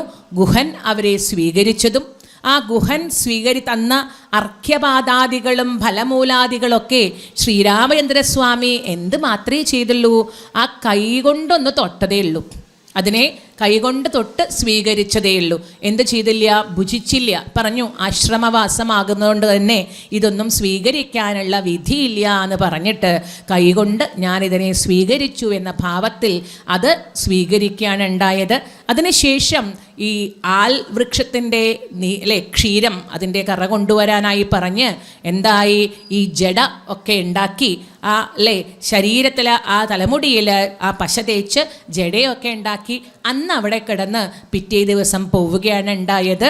പിന്നീട് ആ ഗുഹൻ അവിടെ കടത്തി വിടുന്നവരെ ഞാൻ നോക്കി നിന്നു. ഒരു ശവശരീരം പോലെ ഞാൻ നിന്നു എന്നാണ് പറയണത്. കാരണം എൻ്റെ പ്രാണപ്രിയനാണ് ശ്രീരാമചന്ദ്രസ്വാമി. അദ്ദേഹം എന്നിൽ നിന്ന് അകന്നു പോകുന്നത് കണ്ടപ്പോൾ ഞാൻ ശരിക്കും ജീവനുണ്ടെങ്കിലും എന്തായിട്ട് നിൽക്കുകയായിരുന്നു? ഒരു ശവശരീരം പോലെ നിൽക്കുകയായിരുന്നു എന്ന് പറഞ്ഞു. എന്നിട്ട് അവർ പോയി എന്ന് പറഞ്ഞതും ദശരഥന് തൻ്റെ സങ്കടം സഹിക്കാൻ കഴിയുന്നില്ല. കൗസല്യയ്ക്ക് അതിൻ്റെ ഇരട്ടിയാകുന്നു. കൗസല്യ ചോദിക്കുകയാണ്, ചോദിക്കുന്നു, ദശരഥനോട് ചോദിക്കുന്നു, അങ്ങ് പ്രാണപ്രേയസിയായിട്ടുള്ള കൈകേയിക്ക് വരം കൊടുത്തു അല്ലേ, രാജ്യം കൊടുത്തു, പക്ഷെ എന്തിനാണ് എൻ്റെ പ്രിയപുത്രനെ കാട്ടിലേക്ക് അയച്ചത് എന്ന് ചോദിക്കുന്നു. സഹിക്കാനാവാതെ ദശരഥൻ പറയണു, എൻ്റെ പുണ്ണിൽ കൊള്ളി വെക്കണ പോലെയാണ്. അല്ലെങ്കിലേ ഞാൻ ഇപ്പം എന്തായി കഴിഞ്ഞു? മനസ്സുകൊണ്ട് ശരിക്കും ഞാൻ ഇല്ലാതെയായി കഴിഞ്ഞിട്ടുണ്ട്. എനിക്ക് അടക്കാൻ പറ്റാത്ത വ്രണമായിട്ടുണ്ട്. ആ വ്രണത്തിൻ്റെ ആഘാതം കൂട്ടണ പോലെയാണ് ഈ വർത്തമാനങ്ങൾ എന്ന് പറയുന്നു. തൊട്ടുമുന്നേ ആയിട്ട് സുമന്ത്രര് പറയുന്നുണ്ട്, രാഘവകുമാരൻ എന്തൊക്കെ പറഞ്ഞു, രാമചന്ദ്രസ്വാമി എന്തൊക്കെ പറഞ്ഞു ചോദിക്കുമ്പോൾ 2 കാര്യങ്ങൾ പറയുന്നുണ്ട്. അച്ഛൻ ദുഃഖിക്കേണ്ടതില്ല, എനിക്ക് രാജ്യഭരണം സുഖമാണ്, അല്ലെങ്കിൽ നമുക്ക് ഭോഗസുഖങ്ങളുണ്ടെങ്കിലും ആരണ്യവാസം അതിനേക്കാൾ സുഖമാണ്. കാരണം എന്താ? അത് മോക്ഷപ്രദമാണ് എന്ന് പറയുന്നുണ്ട്. മോക്ഷത്തെ നൽകണതാണ്. ഒന്ന് സുഖത്തെ ഭോഗത്തെ നൽകുമ്പോൾ അതിനേക്കാൾ വലിയ അമൃത സ്വരൂപമായിട്ടുള്ള മോക്ഷത്തെ നൽകണതാണ് കാനനവാസം. അതുകൊണ്ട് അച്ഛനൊരിക്കലും ദുഃഖിക്കണ്ട എന്ന് പറയുന്നുണ്ട്. ഒപ്പം തന്നെ അമ്മയ്ക്കൊരു നിർദ്ദേശവും കൊടുക്കുന്നുണ്ടായിരുന്നു. എന്താണ്? അച്ഛനൊപ്പം നിന്ന് അച്ഛനെ സമാധാനിപ്പിക്കണം, തേൻകണം പോലെയുള്ള വാക്കുകളെ പറയണം എന്ന് പറയുന്നുണ്ട്. പക്ഷേ അതിന് വിപരീതമായി കൗസല്യാദേവി തൻ്റെ ആ പുത്രനോടുള്ള ആ വാത്സല്യവും ആ വിരഹത്തിൽ നിന്ന് വരുന്ന ആ സങ്കടവും സഹിക്കവയ്യാതെ ഇതാ ദശരഥനോട് പറയണു, അങ്ങ് എന്തിനാ എൻ്റെ പുത്രനെ കാട്ടിലേക്ക് അയച്ചത്? ഇത് കേട്ടതും ദശരഥന് ഒട്ടും തന്നെ അത് സഹിക്കാനാകുന്നില്ല. എന്നിട്ട് പറയണു, നമുക്ക് ഇത് അനുഭവിക്കേണ്ടി വരുന്നത്, ഈ പുത്രദുഃഖം അനുഭവിക്കേണ്ടി വന്നത് ഗഹന കർമ്മണാഗതി എന്ന് പറയും. കർമ്മത്തിൻ്റെ ഗതി വളരെ വളരെ ഗഹനമാണ്. അത് നമ്മൾക്ക് പറയാനായിട്ട് സാധിക്കില്ല. നമ്മുടെ രാമായണം ശരിക്ക് ഒരു കർമ്മശാസ്ത്രം കൂടിയാണ്. ഏറ്റവും കൂടുതലായിട്ട് പറയുകയാണെങ്കിൽ കർമ്മം അല്ലേ, ഭക്തി, ജ്ഞാനം, ഉപാസന, ഇങ്ങനെ വേദത്തിൻ്റെ ഓരോ കാണ്ഡങ്ങളുണ്ട്. അതേപോലെ തന്നെ ഇത് ശരിക്ക് കർമ്മകാന്ഡം എന്ന് പറഞ്ഞ പോലെ കർമ്മത്തിലാണ് പ്രാധാന്യം അധികം കൊടുക്കുന്നത്, ത്യാഗത്തിലാണ് അധികം കൊടുക്കുന്നത്. അതുപോലെ തന്നെ ധർമ്മത്തിൽ ഊന്നി നിന്നുകൊണ്ടാണ്. ധർമ്മത്തിൽ നിന്നുകൊണ്ട് ധർമ്മശാസ്ത്രമാണ്, ത്യാഗമാണ് അതിൻ്റെ സന്ദേശം. ത്യജിക്കൂ അല്ലേ, തേന ത്യക്തേന മുഞ്ചീത മാകൃത കസ്യ സിദ്ധന എന്നാണ് പറയുക.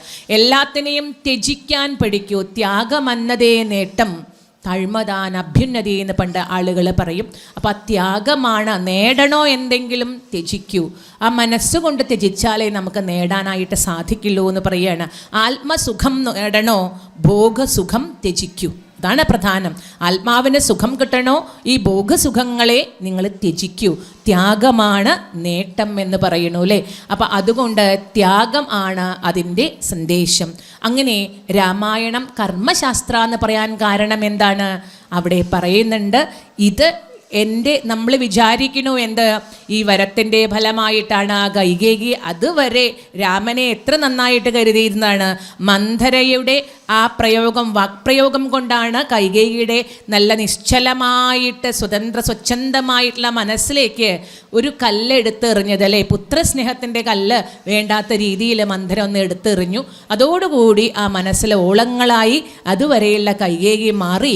പിന്നീട് നമുക്ക് കാണാൻ കഴിയുന്നത് ഈ പുത്രസ്നേഹം കൊണ്ട് അന്ധമായിട്ടുള്ള വൈരം വന്ന മനസ്സിലാണ്. അതിനു മുമ്പേ പറഞ്ഞിരുന്നത് മന്ധര വന്ന് പറയുമ്പോൾ ആ സന്തോഷ വർത്തമാനത്തെ കേട്ട് തൻ്റെ ചാമീകര നൂപുരം എടുത്തു കൊടുത്ത ആളാണ് ആ കൈകേകി. ഈ വർത്താനത്തെ പറഞ്ഞ നിനക്കിരിക്കട്ടെ, ഇതാ സമ്മാനം പറഞ്ഞു കൊടുത്ത ആ കൈകേകിയാണ് ഈ തരത്തിൽ മാറിയത്. അപ്പം അതുകൊണ്ട് നമ്മുടെ മനസ്സിനെ ദുർജനങ്ങൾ ബാധിക്കാതിരിക്കാൻ നോക്കണം.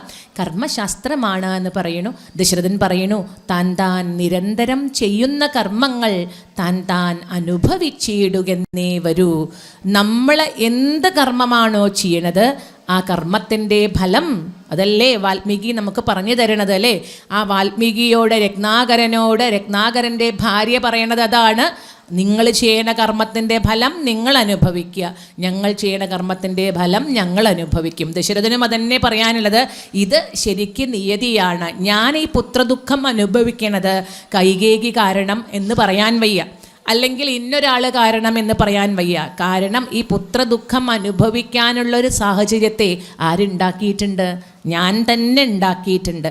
ആ കർമ്മത്തിൻ്റെ ഫലമാണ് ഞാനിപ്പോൾ അനുഭവിക്കണത് എന്ന് പറഞ്ഞ് കൗസല്യയോട് കുറച്ചെങ്കിലും മനസമാധാനത്തിന് വേണ്ടി ആ കഥയെ ദശരഥൻ അവിടെ അനുസ്മരിക്കുന്നു.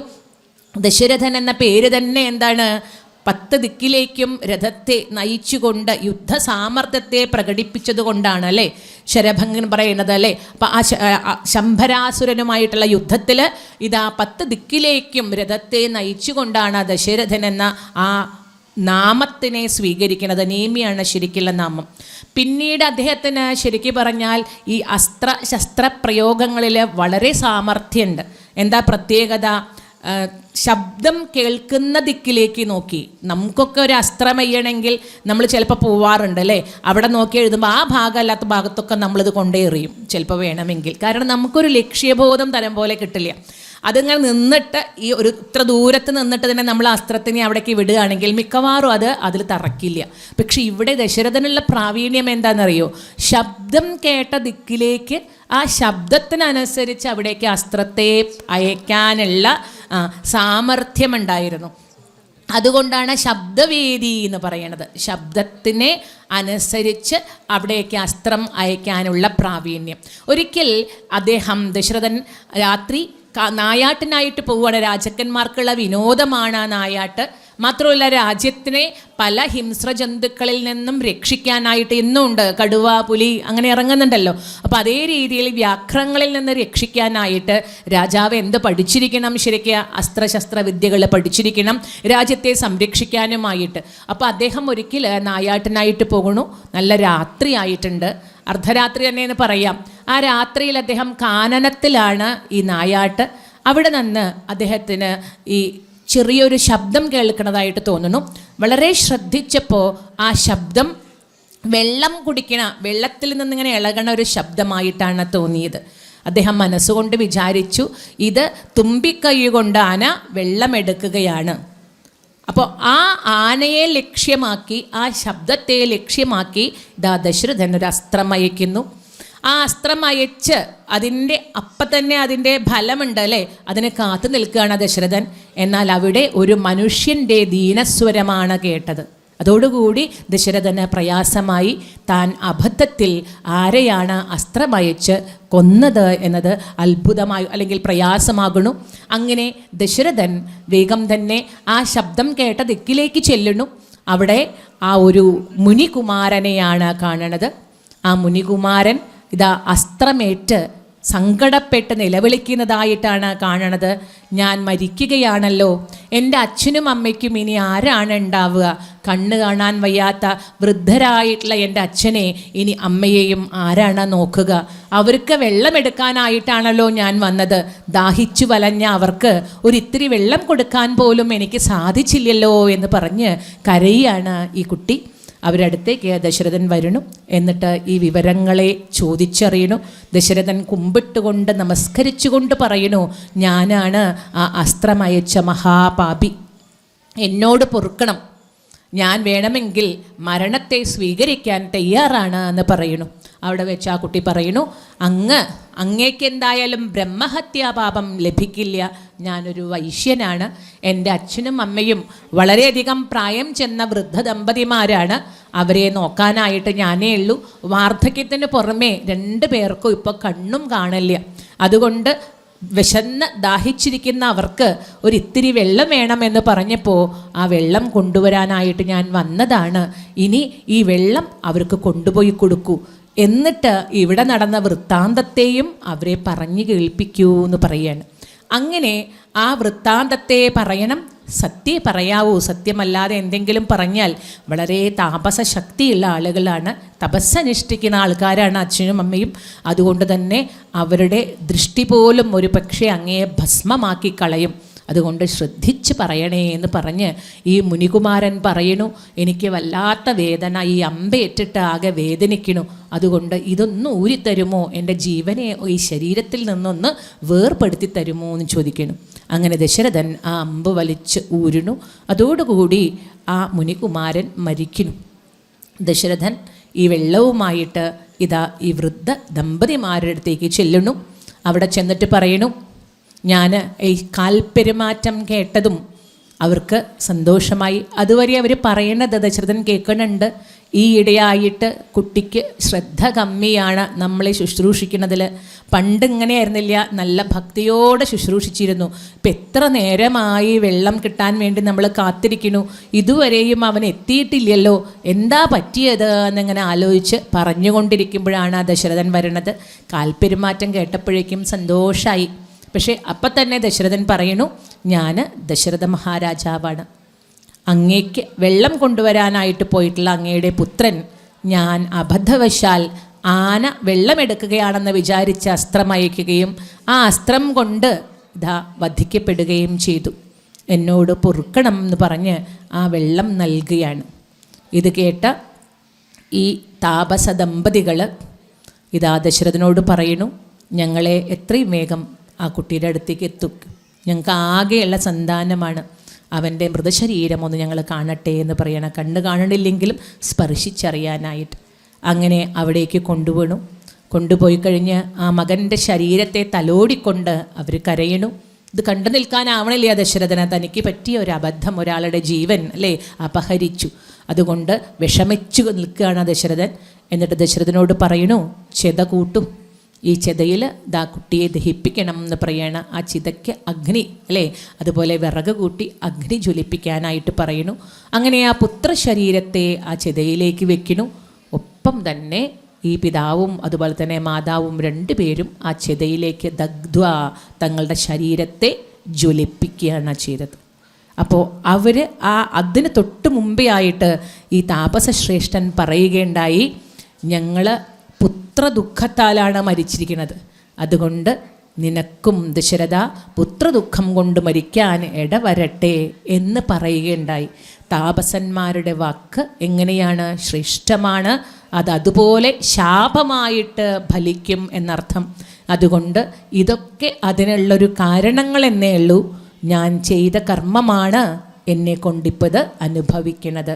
ആ താപസശ്രേഷ്ഠന്മാർക്ക് എങ്ങനെ പുത്രവിരഹം ഉണ്ടാക്കിയോ, ആ മരണസമയത്ത് അല്ലേ, അവരുടെ മരണസമയത്ത് ആ പുത്രനെ കാണാനോ അല്ലെങ്കിൽ ആ പുത്രൻ അല്ലേ അവർക്ക് അവസാനം വരെ രക്ഷിക്കാനോ ഉണ്ടായില്ല.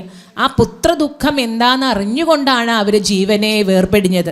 അതേപോലെ തന്നെ എനിക്കും ഈ ശ്രീരാമചന്ദ്രസ്വാമിയെ കാണാതെ ജീവൻ വെടിയേണ്ട സമയമായി. എൻ്റെ കർമ്മത്തിൻ്റെ ആ ഒരു ഫലം ഞാൻ അനുഭവിച്ചേ പറ്റൂ എന്ന് പറഞ്ഞുകൊണ്ട് ഹാ രാമ ലക്ഷ്മണ സീതയെ എന്ന് പറഞ്ഞുകൊണ്ട് ദശരഥൻ തൻ്റെ ശരീരത്തെ വെടിയണു. പക്ഷെ അവിടെ പ്രത്യേകത എന്താ വെച്ചാൽ ശ്രീരാമചന്ദ്രസ്വാമിയുടെ നാമങ്ങളെ സ്മരിച്ചുകൊണ്ടാണ് ദശരഥ മഹാരാജാവ് ദേഹത്തെ വെടിയണത്. യാ അന്തേ സ്മൃതി സാ ഗതി എന്നാണ് പറയുക. ഏതാണോ നമുക്ക് അവസാന കാലത്തിൽ സ്മൃതിയിലുണ്ടാവുക അതാണ് നമുക്കുള്ള ഗതി.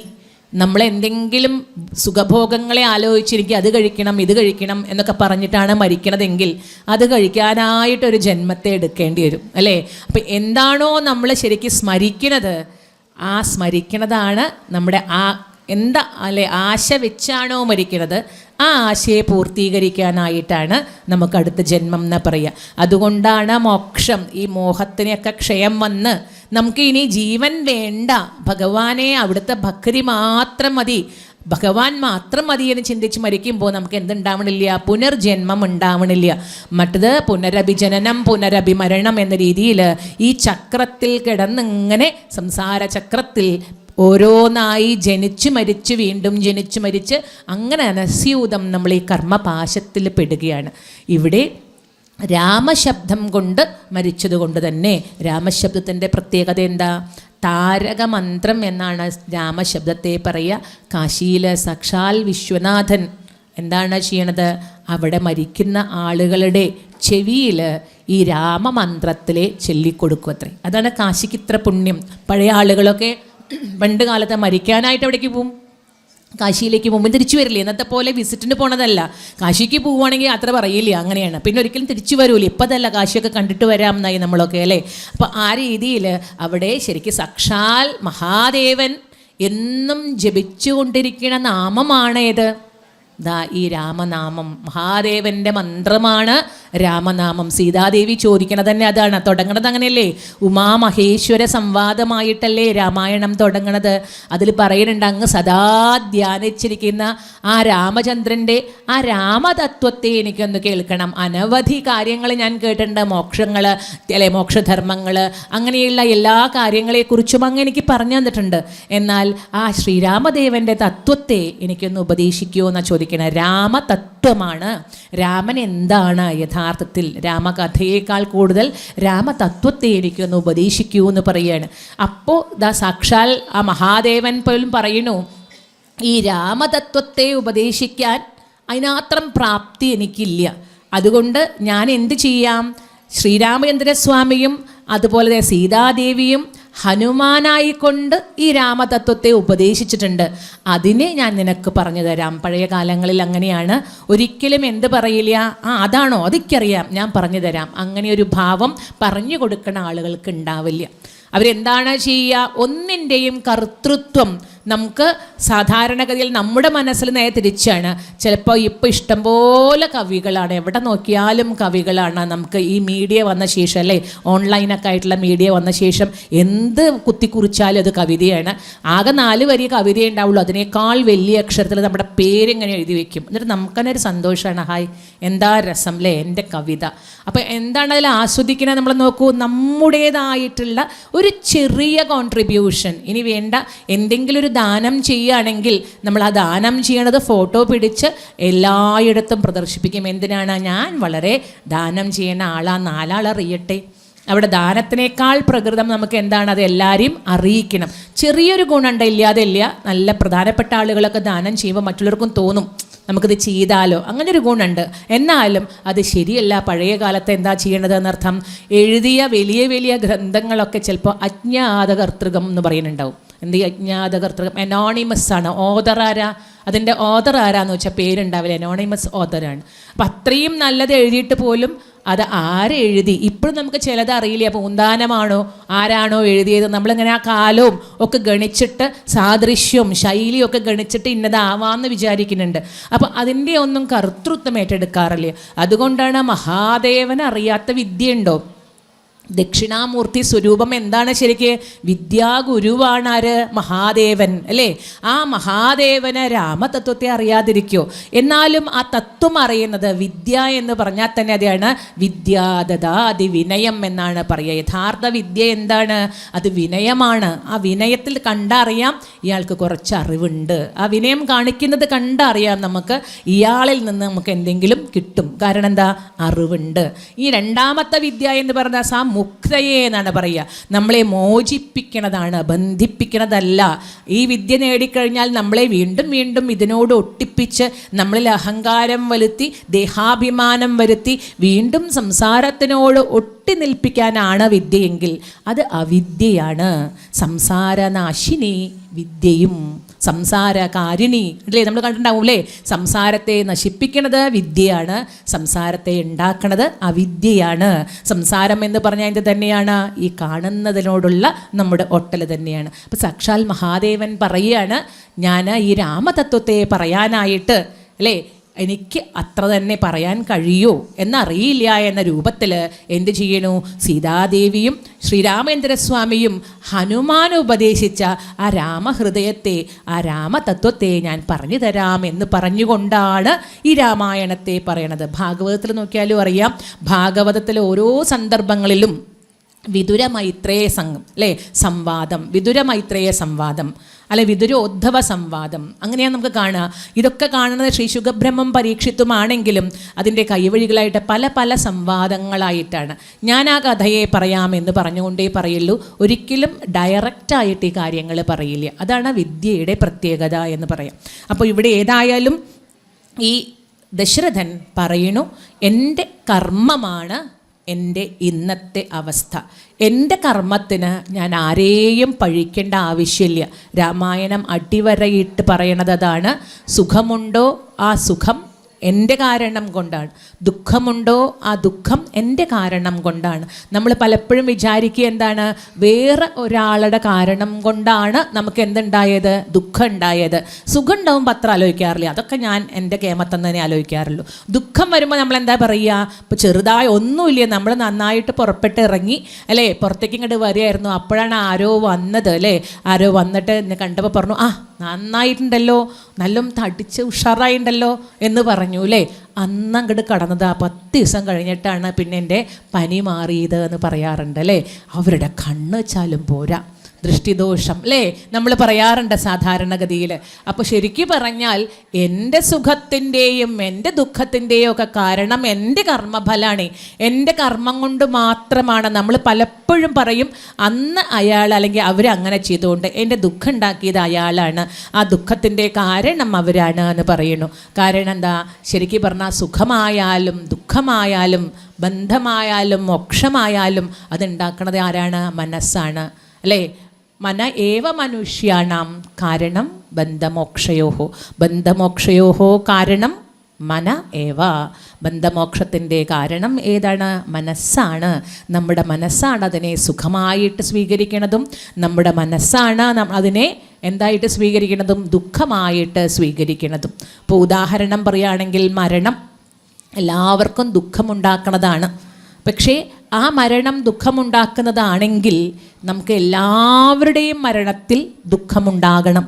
ചില മരണങ്ങൾ നമ്മളെ വല്ലാതെ ദുഃഖിപ്പിക്കുന്നുണ്ട്, മറ്റ് നിസ്സംഗത ഉണ്ടാക്കണം. സന്തോഷമില്ലെങ്കിലും ഒരു നിസ്സംഗത. നമ്മൾ അവിടെ ഫിലോസഫിയൊക്കെ പറയും, എന്താ ജനിച്ചപ്പോൾ എല്ലാവർക്കും മരിക്കണ്ടേ, മരിക്കാണ്ടപ്പോൾ ഇവിടെ അങ്ങനെ ഇരിക്കാൻ പറ്റൂ എന്നൊക്കെ പറയും. പക്ഷേ നമുക്ക് വേണ്ടപ്പെട്ടവരാകുമ്പോൾ 100 വയസ്സ് കഴിഞ്ഞിട്ടാണെങ്കിലും നമ്മുടെ ഒട്ടൽ കൊണ്ട് നമ്മൾ എന്ത് പറയും, അയ്യോ പോയില്ലോ പറഞ്ഞ് സങ്കടപ്പെടും അല്ലേ. അപ്പോൾ അവിടെ എന്തുണ്ടാക്കണം, ആ ദുഃഖം ഉണ്ടാക്കണത് എന്താണ്, മരണമാണെങ്കിൽ എല്ലാവരുടെ മരണത്തിലും നമുക്ക് ആ ദുഃഖം വരണം. പക്ഷേ പ്രത്യേക ആൾക്കാരുടെ മരണം നമുക്ക് വല്ലാണ്ട് ദുഃഖിപ്പിക്കുന്നുണ്ടെങ്കിൽ ആ ദുഃഖം ഉണ്ടാക്കിയത് ആരാണ്, മന ഏവ. നമ്മുടെ മനസ്സിൻ്റെ ബന്ധമാണ്, നമ്മൾ ഉണ്ടാക്കുന്ന ബന്ധമാണ്. പുത്രദുഃഖമാണ്. പക്ഷേ ഒരു പുത്രൻ വല്ലാണ്ട് അല്ലേ എന്താ ചെയ്യുക, മയക്കുമരുന്നിനും അടിമപ്പെട്ട് പറഞ്ഞാലും കേൾക്കില്ല, അത് അന്തോന്നിയായിട്ട് അങ്ങനെ ഉപദ്രവിച്ചുകൊണ്ട് തൻ്റെ ജീവനെടുക്കും എന്നുള്ളൊരു മകനെ ഒരു പക്ഷേ അച്ഛനോ അമ്മയ്ക്കോ ചിലപ്പോൾ സ്നേഹിക്കാൻ കഴിഞ്ഞോളണം എന്നില്ല. മരിക്കുമ്പോൾ ചിലപ്പോൾ എന്താ പറയുക, ചിലപ്പോൾ ഈ അച്ഛനമ്മയും പറയും, ഓ ആശ്വാസമായി എന്ന് പറയണതും ഉണ്ടാവും. അപ്പം അവിടെ എന്താണ് സംഭവം, നമ്മുടെ മനസ്സ് അതിനെ എങ്ങനെ സ്വീകരിക്കണോ അതിനനുസരിച്ചാണ് സുഖവും ദുഃഖവും. അതുകൊണ്ട് കൗസല്യ, നീ ഇത് പ്രയാസപ്പെടൽ എൻ്റെ കർമ്മമാണ് ഞാൻ അനുഭവിക്കുന്നത്, ഇന്നത്തെ ഈ വിരഹം ഞാൻ അനുഭവിക്കുന്നത് എൻ്റെ കർമ്മം കൊണ്ട് മാത്രമാണ് എന്ന് പറഞ്ഞ് ആ കർമ്മശാസ്ത്രത്തെ അവിടെ കൗസല്യയോട് പറയുന്നു. ഒപ്പം തന്നെ രാമേതി ജപിച്ചുകൊണ്ട് അങ്ങനെ ശരീരത്തെ വെടിയണു. ഇനി ഇത് അയോധ്യാവാസികൾ അന്തഃപുരവാസികളൊക്കെ ഉറക്കെ കരയാണ്. ദശരഥൻ്റെ മരണവൃത്താന്തത്തെ കേട്ട് രാജാവല്ലേ, അപ്പം അതുകൊണ്ട് വളരെ പേരുകേട്ട രാജാവാണ്. അവർക്ക് ആകെ ഒരു കാലുഷ്യം തോന്നിയത് രാമനെ പറഞ്ഞയച്ചപ്പോൾ കൈകേയീജിതനായിട്ട് സ്ത്രീജിതനായിട്ട് ദശരഥൻ പെരുമാറിയത് കൊണ്ട് മാത്രമാണ്. അല്ലെങ്കിൽ അയോധ്യയുടെ സകല സുഖത്തിനും അല്ലെങ്കിൽ അഭിവൃദ്ധിക്കും വളരെ പേരുകേട്ട രാജാവാണ് ദശരഥ മഹാരാജാവ്. അപ്പം അതുകൊണ്ട് തന്നെ വളരെയധികം ദുഃഖിച്ചു എല്ലാവരും. വേഗം തന്നെ വസിഷ്ഠനെ അവിടെ വരുത്തുകയാണ്. വസിഷ്ഠൻ വരുന്നു. സുമന്ത്രര വസിഷ്ഠരെ അവിടേക്ക് വരുത്തുന്നു. വസിഷ്ഠർ വന്ന് കേട്ട് പറയണു, ഇനി കേകയ രാജ്യത്തേക്ക് വിവരം കൊടുക്കണം എന്ന് പറയുകയാണ്. അങ്ങനെ കേകയ രാജ്യത്തേക്ക് ആളുകൾ പോട്ടെ. അവിടെയാണ് ഭരതനും അതുപോലെ തന്നെ ശത്രുഘ്നനും എത്രയും പെട്ടെന്ന് നമുക്ക് രാജാവിൻ്റെ ഈ മൃതദേഹത്തെ സംസ്കരിക്കേണ്ടതുണ്ട് എന്ന് പറയുന്നു. അങ്ങനെ ഈ മൃതശരീരം കേടുവരാതിരിക്കാനുള്ള ആ ടെക്നിക്ക് പഴയ കാലത്തുണ്ട്. അതാണ് തൈലമുള്ള തോണിയിൽ അവിടെ ഇടുകയാണ് ചെയ്യണത്. അങ്ങനെ തൈല തോണി തയ്യാറാക്കിയിട്ട് അതിൽ ഈ ശരീരത്തെ കേടുവരാതിരിക്കാനായിട്ട് സൂക്ഷിക്കണം അല്ലേ. ഇന്നത്തെ രീതിയിലുള്ള ഈ മൊബൈൽ ഫ്രീസറിൻ്റെയൊക്കെ പോലെയുള്ളതാണ്, തൈലത്തിലിട്ട് സൂക്ഷിക്കുന്നു. ഇവർ വരുന്നവരേക്കും ഇതൊന്നും കേടുവരാതിരിക്കാനായിട്ട്. അങ്ങനെ വസിഷ്ഠർ അതിനുള്ള നിയന്ത്രണമൊക്കെ കൊടുക്കണം. എല്ലാവരും സങ്കടപ്പെടണു. ഭരതന് യുധാജിത്തിൻ്റെ അടുത്തേക്ക് ഈ വാർത്തയെ എത്തണു. അവിടെ വെച്ച് ഭരതനും ശത്രുഘ്നനും വിചാരിക്കുന്നു, മുഴുവൻ വൃത്താന്തത്തെ പറയരുത്, എത്രയും പെട്ടെന്ന് അയോധ്യയിലേക്ക് വരണമെന്ന് മാത്രമേ പറയാവൂ എന്ന് പറഞ്ഞു. ഏതായാലും ഭരതനും ശത്രുഘ്നനും എന്തോ ഒന്ന് സംഭവിച്ചിട്ടുണ്ട്. അത് സുഖകരമായതല്ല. ജ്യേഷ്ഠനാണോ അച്ഛനാണോ എന്തെങ്കിലും ആപത്ത് പെട്ടത് എന്ന് സങ്കടപ്പെട്ടുകൊണ്ട് വരികയാണ്. വരുമ്പുള്ള അയോധ്യയെ പറ്റിയിട്ട് അവിടെ പറയുന്നുണ്ട്. എങ്ങനെയാണ് വരുമ്പുള്ള അയോധ്യ? ആ അയോധ്യ സാധാരണ ജനനിബിഡമാണ്. അങ്ങനെ ജനങ്ങൾ അങ്ങടും ഇങ്ങടും ശാന്തമായിട്ട് അയോധ്യ കാണുകയില്ല. സന്തോഷത്തിൻ്റെയാണ്, തോരണങ്ങളുമായിട്ടും എല്ലാം കൊണ്ടും സജീവമായത്. ഇന്ന് അയോധ്യ നിശബ്ദമാണ്. അവിടെ ആരുമില്ല, ജനാവലികളൊന്നുമില്ല, തെരുവുകളൊക്കെ ഒഴിഞ്ഞു കിടക്കണു. അപ്പോൾ തന്നെ ഭരതന് തോന്നുന്നു എന്തോ നിമിത്തം എന്തൊക്കെയോ ദുർനിമിത്തങ്ങളാണ് ഇതൊക്കെ, എന്തൊക്കെയോ അരുതാത്തത് സംഭവിച്ചിട്ടുണ്ട്. അതുകൊണ്ട് കൊട്ടാരത്തിൽ പോകുമ്പോൾ രാമലക്ഷ്മണന്മാരെയും കാണണില്ല. വേഗം തന്നെ കൈകേയിയുടെ അടുത്തേക്ക് വരുന്നു, അമ്മയെ കണ്ട് വന്ദിക്കുന്നു. അപ്പോൾ നോക്കുമ്പോൾ അമ്മയുടെ അന്തഃപുരത്തിലാണ് അച്ഛനെ അധികവും കാണാറ്. ഏറ്റവും പ്രാണപ്രേയസി ആയതുകൊണ്ട് അച്ഛനെ കാണുന്നില്ല. അമ്മ കൈകേയി ഈ വൃത്താന്തത്തെയൊന്നല്ല ഭരതനോട് ആദ്യം പറയണത്. ആദ്യം തന്നെ പറയണോ, മോനെ നിനക്ക് അവിടുത്തെ യാത്രയ്ക്ക് എങ്ങനെ ഉണ്ടായിരുന്നു? അവിടെ എങ്ങനെയാണ്? എൻ്റെ അച്ഛനും അമ്മയും ബാക്കി ആൾക്കാർക്കൊക്കെ സുഖമല്ലേ? അവരൊക്കെ എന്ത് പറയണു എന്നൊക്കെ സുഖമായിട്ട് ചോദിക്കുകയാണ്. ഭരതൻ അതിനൊക്കെ ഒറ്റ വാക്കിൽ ഉത്തരം വരുന്നു. പക്ഷെ അപ്പം തന്നെ അച്ഛനെ ശ്രദ്ധിക്കുകയാണ്. അച്ഛനെ കാണുന്നില്ലല്ലോ. അവസാനം അമ്മയോട് ചോദിക്കുന്നു, അച്ഛനെ എവിടെയേ ചോദിക്കുന്നു. എങ്ങനെയാണ് അച്ഛൻ മരിച്ചത്? അച്ഛൻ മരിക്കണു എന്ന് പറയണു അല്ലേ. അച്ഛൻ സ്വർഗത്തെ പ്രാപിച്ചു എന്ന് പറയുന്നു. അത് വല്ലാത്തൊരു വിഷമം ഭരതനിൽ ഉണ്ടാക്കണില്ല. കാരണം ദശരഥന് പ്രായമായി എന്നറിയാം. അപ്പം അതുകൊണ്ട് തന്നെയാണ് ആ ഒരു സത്യത്തെ ഉൾക്കൊള്ളാൻ ഭരതന് കുറച്ചൊക്കെ സാധിക്കണത്. പക്ഷേ മരിച്ചുപോയി എന്ന് പറയുമ്പോഴും എന്ത് പറഞ്ഞാണ് അച്ഛൻ മരിച്ചത്, അല്ലെങ്കിൽ അച്ഛൻ ആരെ അന്വേഷിച്ചത് എന്ന് ചോദിക്കുകയാണ്. അപ്പം കൈകേയി പറയണു, രാമ, ലക്ഷ്മണ, സീതയെ എന്നൊക്കെ പറഞ്ഞിട്ടാണ് നിൻ്റെ അച്ഛൻ മരിച്ചത്. അപ്പോൾ ഭരതൻ ചോദിക്കുന്നു, അതെന്താ അങ്ങനെ? ജ്യേഷ്ഠനൊന്നും ഇവിടെ ഉണ്ടായിരുന്നില്ലേ? അവരെവിടേക്കാണ് പോയത് എന്ന് ചോദിക്കുന്നു. അപ്പോഴാണ് കൈകേയി പറയണത്, നടന്ന സംഭവങ്ങളെ മുഴുവൻ പറയുന്നു. നീ ഒട്ടും വിഷമിക്കേണ്ട കുട്ടി എന്ന് പറയാണ്. നിനക്ക് വേണ്ട കാര്യങ്ങളൊക്കെ ഞാൻ ശരിയാക്കി തന്നിട്ടുണ്ട്. നീ എന്തേ ചെയ്യണ്ടു? ഭരിക്കേ വേണ്ടു അല്ലേ. നിനക്ക് ഒരു സങ്കടത്തിൻ്റെ ആവശ്യമില്ല. നിനക്ക് എന്തൊക്കെ തടസ്സമായിട്ട് നിന്നിട്ടുണ്ടോ അതിനൊക്കെ ഞാൻ മാറ്റിയിട്ടുണ്ട് എന്ന് പറയുകയാണ്. അതുകൊണ്ട് നീ ഇങ്ങനെ ആവലാതി പിടിക്കൊന്നും വേണ്ട. ഇനി വേഗം തന്നെ നീ എന്ത് ചെയ്യാണ് വേണ്ടത്? ഈ രാജ്യത്തിൻ്റെ പദവി ഏറ്റെടുക്കുകയാണ് വേണ്ടത്. അതിനുള്ള എല്ലാം ഞാൻ ശരിയാക്കിയിട്ടുണ്ട് എന്ന് പറയുന്നു. ഇത് കേൾക്കണോടുകൂടി ഭരതന് ദേഷ്യം വരണു, എന്താന്ന് മനസ്സിലാവാതെ. അപ്പോൾ കൈകേയി പറയുന്നു, പണ്ട് യുദ്ധത്തിന് പോയപ്പോൾ ഞാൻ ഈ രഥക്ഷീലം രഥത്തിൻ്റെ ക്ഷീലം പോയപ്പോൾ എൻ്റെ വിരലുകളിട്ടുകൊണ്ട് ആ ക്ഷീരത്തെ നയിക്കുകയും അങ്ങനെ ദശരഥന് ആ രഥം വീഴാതെ ആ യുദ്ധത്തിൽ ജയിക്കാനായിട്ടും സാധിച്ചപ്പോൾ അന്ന് എനിക്ക് 2 വരങ്ങളെ തന്നിരുന്നു. ആ 2 വരങ്ങളെ ഞാൻ ചോദിക്കാൻ വിട്ടുപോയിരുന്നു. ഏതായാലും നിൻ്റെ ഗുണത്തിനായിരിക്കണം ഇപ്പോഴെനിക്കത് ചോദിക്കാൻ തോന്നി. അതിലൊന്ന് നിനക്ക് രാജ്യത്തെ നൽകുവാനും മറ്റൊന്ന് രാമനെ 14 വർഷം കാട്ടിൽ പറഞ്ഞയക്കാനുമായി എന്ന് പറഞ്ഞതും അവിടെ വെച്ച് മോഹാലസ്യപ്പെട്ട് വീഴുന്ന പോലെ ഭരതൻ അവിടെ തളർന്നിരിക്കുകയാണ്. പിന്നെ ഉപയോഗിക്കുന്ന വാക്കുകളൊക്കെ തൻ്റെ അമ്മയാണെന്ന് മറന്നുകൊണ്ടാണ്. ദുർഭഗേ, മൂഢേ എന്നൊക്കെയാണ് പറയണത് അല്ലേ. നിൻ്റെ വയറ്റിലാണല്ലോ ഞാൻ ജനിച്ചത്, എനിക്ക് മതി, ഈ ജന്മം നിൻ്റെ പുത്രനായിട്ട് അറിയപ്പെടാൻ ഞാൻ ആഗ്രഹിക്കണില്ല, അതുകൊണ്ട് ഈ ദേഹത്തെ ഞാൻ വെടിയുകയാണ് എന്ന് പറയുന്നു. എനിക്ക് ഈ ദേഹം വേണ്ട. കാരണം എന്നെ കാണുമ്പോൾ എല്ലാവരും എന്താണ് പറയുക? കൈകേയി സുതനായിട്ടാണ് പറയുക. ഇത്ര നിഷ്ഠൂരമായിട്ടുള്ള മനസ്സുള്ള നിൻ്റെ പുത്രനായിട്ടാണല്ലോ ഞാൻ ജനിച്ചത് എന്ന് പറഞ്ഞ് സങ്കടപ്പെട്ട് അവിടെ നിന്ന് പറയാൻ പറ്റാത്ത വാക്കുകളെ കൊണ്ടൊക്കെ കൈകേയിയെ ഭർസിക്കുകയാണ് ചെയ്യുന്നത്. കൈകേയി അതൊക്കെ അങ്ങനെ കേട്ട് നിന്നു. അല്ലാതെ എന്താ ചെയ്യുക? വേഗം തന്നെ ഭരതൻ അമ്മയെ അവിടെ ശാസിച്ചുകൊണ്ട്, ദുഷിച്ച മനസ്സുമായിട്ടുള്ള അമ്മയെ ഇനിയെങ്കിലും അല്ലേ തൻ്റെ വാക്കുകൾ കൊണ്ടെങ്കിലും മാറ്റാൻ പറ്റിയാൽ നന്നായി എന്നുള്ള ഭാവത്തിൽ കുറേയധികം ചീത്ത വിളിച്ചുകൊണ്ട് വേഗം തന്നെ കൗസല്യാദേവിയുടെ അടുത്തേക്ക് പോകണം. എന്നിട്ട് ആ കൗസല്യാദേവിയാണെങ്കിൽ തൻ്റെ പുത്രൻ പോയതിലുള്ള വിഷമം, ദശരഥ മഹാരാജാവ് പോയതിലുള്ള വിഷമം അവിടെ പറയുന്നു.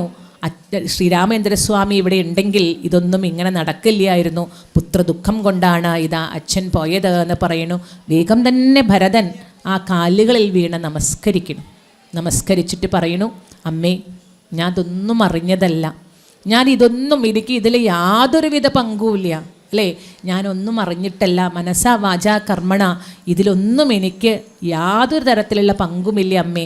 അമ്മയെങ്കിലും എന്നെ മനസ്സിലാക്കണം, അല്ലെങ്കിൽ 1000 ബ്രഹ്മഹത്യാ പാപങ്ങൾ ഞാൻ അനുഭവിച്ചോട്ടെ എന്ന് പറയുകയാണ്. എനിക്ക് അനുഭവിച്ചോട്ടെ, ആ ബ്രഹ്മഹത്യാ പാപങ്ങളൊക്കെ അസത്യമാണെങ്കിൽ എനിക്ക് വന്നുകൂടിക്കോട്ടെ എന്ന് പറയുന്നു. അങ്ങനെ ആ കൗസല്യാദേവിയെ അവിടെ സ്മരിക്കുന്നു, അവിടെ സാഷ്ടാംഗം നമസ്കരിക്കുന്നു. എന്നിട്ട് പാപിയായി ഞാൻ കൈകേയിയുടെ ഉദരത്തിൽ ജനിച്ചു, അമ്മ എന്നോട് പൊറുക്കണേ എന്ന് പറയുന്നു. അത് കേട്ടപ്പോൾ കൗസല്യാദേവി പറയുന്നു, എനിക്കറിയാം ഭരതകുമാര, നിനക്ക് ഇതിൽ യാതൊരു പങ്കുമില്ല, നിൻ്റെ ചിത്തം എനിക്ക് പണ്ടേ അറിയണതല്ലേ, അതുകൊണ്ട് ഒട്ടും പ്രയാസപ്പെടണ്ട എന്ന് പറയുകയാണ്. നീ ഒരിക്കലും തന്നെ അതിനെക്കുറിച്ച് പ്രയാസപ്പെടണ്ട, അതുകൊണ്ട് എണീക്കൂ എന്ന് പറയുകയാണ്. അങ്ങനെ ആ കൗസല്യാദേവി ഇതാ ഭരതനോട് പൊറുത്ത് ആ ഭരതനെ അവിടെ നിന്ന് എണീപ്പിക്കുന്നു. അപ്പോഴേക്കും കുറച്ച് കഴിഞ്ഞപ്പോഴേക്കും ഇതാ ഇനി ദശരഥ മഹാരാജാവിൻ്റെ ആ ശവസംസ്കാരത്തെ ചെയ്യണം, അതിനായിട്ടുള്ള ഒരുക്കങ്ങൾ ചെയ്യാനായിട്ട് പറയുന്നു. അങ്ങനെ അതിനുള്ള ഒരുക്കങ്ങളൊക്കെ ഇതാ വസിഷ്ഠരുടെ ആ ഉപദേശത്താൽ ഭരതനും എല്ലാവരും കൂടി നടത്തുകയാണ്. അത് നടത്തുന്നതിന് ആ സമയത്താണ് ഭരതനും അതുപോലെ കൗസല്യാദേവിയും സഹിക്കാനാവാതെ, സംസ്കാരത്തിന് തൊട്ട് മുമ്പേ ആയിട്ട് കൗസല്യാദേവി ഭരതനെ ഇങ്ങനെ അനുഗ്രഹിച്ചുകൊണ്ട് എല്ലാ ആശീർവാദങ്ങളും നൽകിക്കൊണ്ട്, നിനക്ക് അതിൽ യാതൊരു പങ്കുമില്ല കുട്ടി എന്ന് പറഞ്ഞ് പിന്നീട് രാമൻ്റെ വിരഹവും അതുപോലെ തന്നെ പിതാവിൻ്റെ മരണവും രണ്ടാളെയും തളർത്തിയത് കൊണ്ട് കൗസല്യാദേവി ഇതാ ആ ഭരതനെ കെട്ടിപ്പിടിച്ച് കരഞ്ഞുകൊണ്ടിരിക്കുകയാണ്. ഭരതനും അതേപോലെ അച്ഛനെ ഓർത്ത് വിലപിക്കുകയാണ്. അങ്ങനെ നിയന്ത്രണമില്ലാതെ കരയണ കണ്ടപ്പോൾ വസിഷ്ഠർ അവിടേക്ക് വരുന്നു. വസിഷ്ഠർ എന്നിട്ട് ഇതാ വസിഷ്ഠൻ്റെ ഉപദേശമാണ്. അതാണ് ഈ പ്രകരണത്തിലെ ഏറ്റവും തത്വചിന്തപരമായിട്ടുള്ള നമുക്ക് മനസ്സിലാക്കേണ്ട തത്വങ്ങൾ ഉൾക്കൊണ്ടിട്ടുള്ളതാണ് വസിഷ്ഠോപദേശം. വസിഷ്ഠർ ആർക്കായിക്കൊണ്ട് തന്നെയാണ് നമ്മുടെ ജീവിതത്തിലും നമുക്ക് ഇങ്ങനത്തെ പല അനുഭവങ്ങളും ഉണ്ടാവും. നമുക്ക് ഏറ്റവും പ്രിയപ്പെട്ടവർ നമ്മളറിയാതെ അല്ലേ, നമ്മൾ പോലും അറിയാതെ, നമ്മൾ ആ സമയത്തില്ലാതെ, ചിലപ്പോൾ എന്തെങ്കിലും നമ്മുടെ കാരണത്താൽ, നമ്മളറിയാത്തൊരു കാരണത്താലൊക്കെ നമുക്കിങ്ങനെ വേർപെട്ടു പോകുന്നൊരവസ്ഥയുണ്ടാവും. ഇതേ മാനസികാവസ്ഥയിൽ ഗൃഹസ്ഥാശ്രമികളായ നമുക്ക് പലവിധ പ്രശ്നങ്ങളും വന്നു ചേരാം. എങ്ങനെയാണ് മനസ്സിനെ നമ്മൾ സമചിത്തതയിൽ കൊണ്ടുവരിക? അവിടെയാണ് രാമായണത്തിൻ്റെ പ്രസക്തി. രാമായണവും ഭാഗവതവും ഒക്കെ മഞ്ഞപ്പട്ടിൽ പൊതിഞ്ഞ് അല്ലേ, കാരണം എന്താ നിലത്ത് വെക്കരുത് എന്നൊക്കെ വിചാരിച്ച് ഭയഭക്തി ബഹുമാനങ്ങളോടെ അതാ മഞ്ഞപ്പട്ടിലൊക്കെ പൊതിഞ്ഞ് ഏതെങ്കിലും ഉത്തരത്തിൽ കൊണ്ടുവയ്ക്കേണ്ട സാധനമല്ല. അതിന് ഭയഭക്തി ബഹുമാനമൊക്കെ വേണം. പക്ഷേ എന്തിനാണ് ഇത് തന്നിരിക്കുന്നത്? നിത്യവും ഇത് വായിക്കുക, ഒരു വരിയെങ്കിലും 4 വരിയെങ്കിലും അങ്ങനെ എന്നും വായിക്കുമ്പോൾ, കുറേ വായിക്കുമ്പോൾ ആദ്യം അർത്ഥം അറിയാണ്ട് വായിക്കാൻ തന്നെ ചിലപ്പോൾ ശരിയാവില്ല. കുറേ വായിക്കുമ്പോൾ അക്ഷരതെറ്റുകളില്ലാതെ അത് വായിക്കാനായിട്ട് പറ്റും. അപ്പോഴൊക്കെ അധരവ്യായാമം എന്ന് പറയാം, നമ്മൾ ചുണ്ടുകൊണ്ടുള്ളൊരു വ്യായാമേ ആവുള്ളൂ. പക്ഷേ അതിനെ എന്താണ് ചെയ്യേണ്ടത്?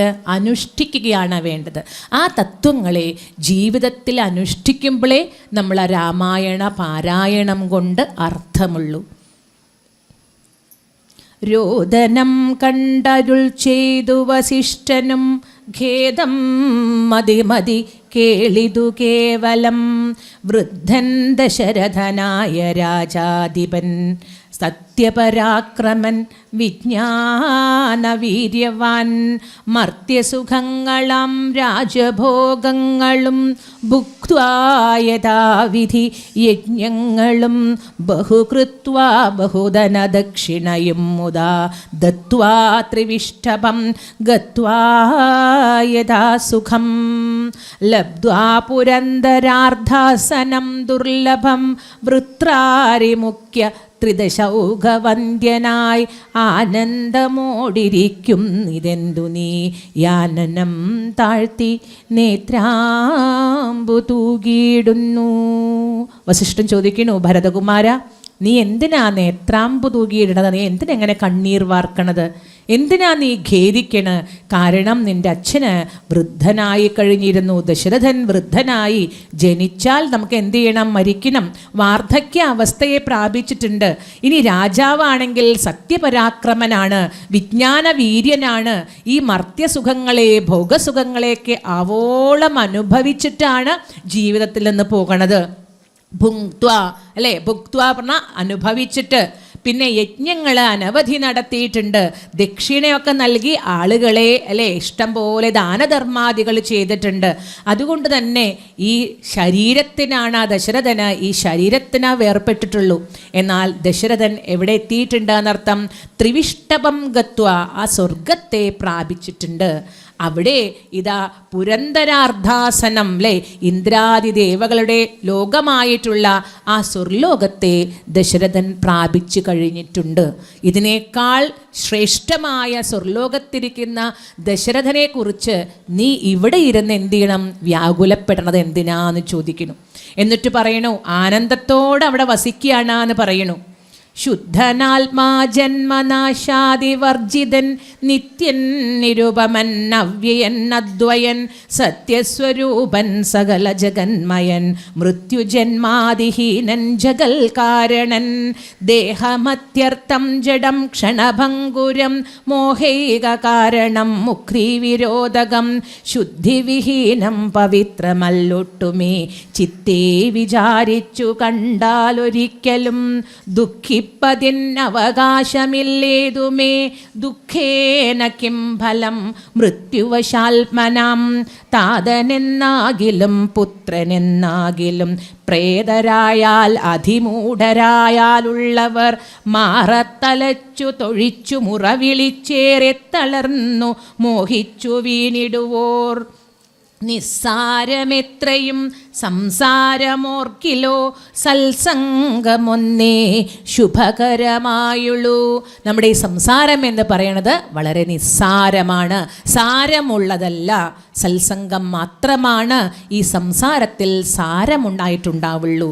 ജന്മമുണ്ടാകിൽ മരണവും നിശ്ചയം ജന്മം മരിച്ചവർക്കും വരും നിർണയം ആർക്കും തടുക്കരുതതൊരവസ്ഥയെന്നോർക്കണമെല്ലാം സുകർമ്മവശാഗതം തത്വമറിഞ്ഞുള്ള വിദ്വാനൊരിക്കലും പുത്രമിത്രാർത്ഥകളത്രാദിവസ്തുന വേർപ്പെടുന്നേരവും ദുഃഖമില്ലേതുമേ ബ്രഹ്മാണ്ഡകോടികൾ നഷ്ടങ്ങളായതും ബ്രഹ്മണാ സൃഷ്ടങ്ങളായതും പാർക്കിലോ സംഖ്യയില്ലാതോളമുണ്ടിതെന്നാൽ ക്ഷണഭങ്കുരമായുള്ള ജീവിതകാലത്തിൽ എന്തൊരാസ്ഥ മഹാജ്ഞാനിനാമുള്ളതും.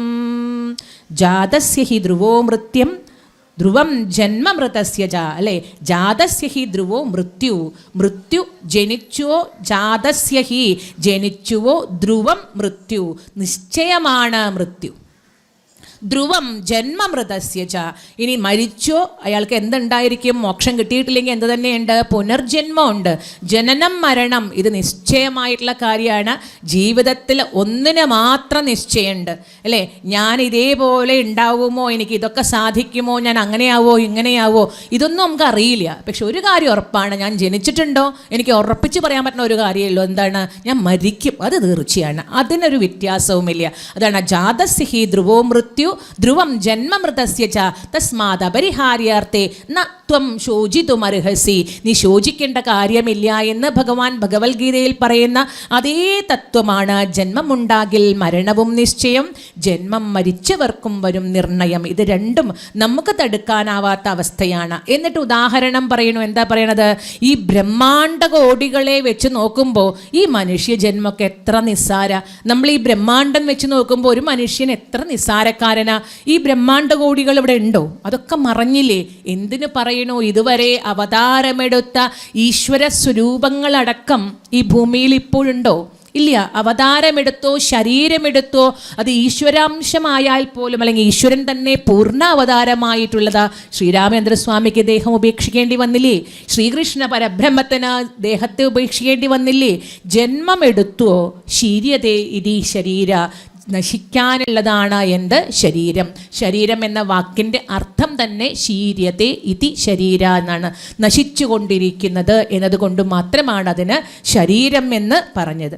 ഈ ബ്രഹ്മാണ്ട കോടികളും നഷ്ടപ്പെടുമ്പോൾ കളത്രം പുത്രം അല്ലേ, പിതാവ്, ഇങ്ങനെ തുടങ്ങിയിട്ടുള്ള നിസ്സാരമായ കാര്യങ്ങളിൽ എന്തിനാണ് ഭ്രമിക്കണത് എന്ന് ചോദിക്കുന്നു.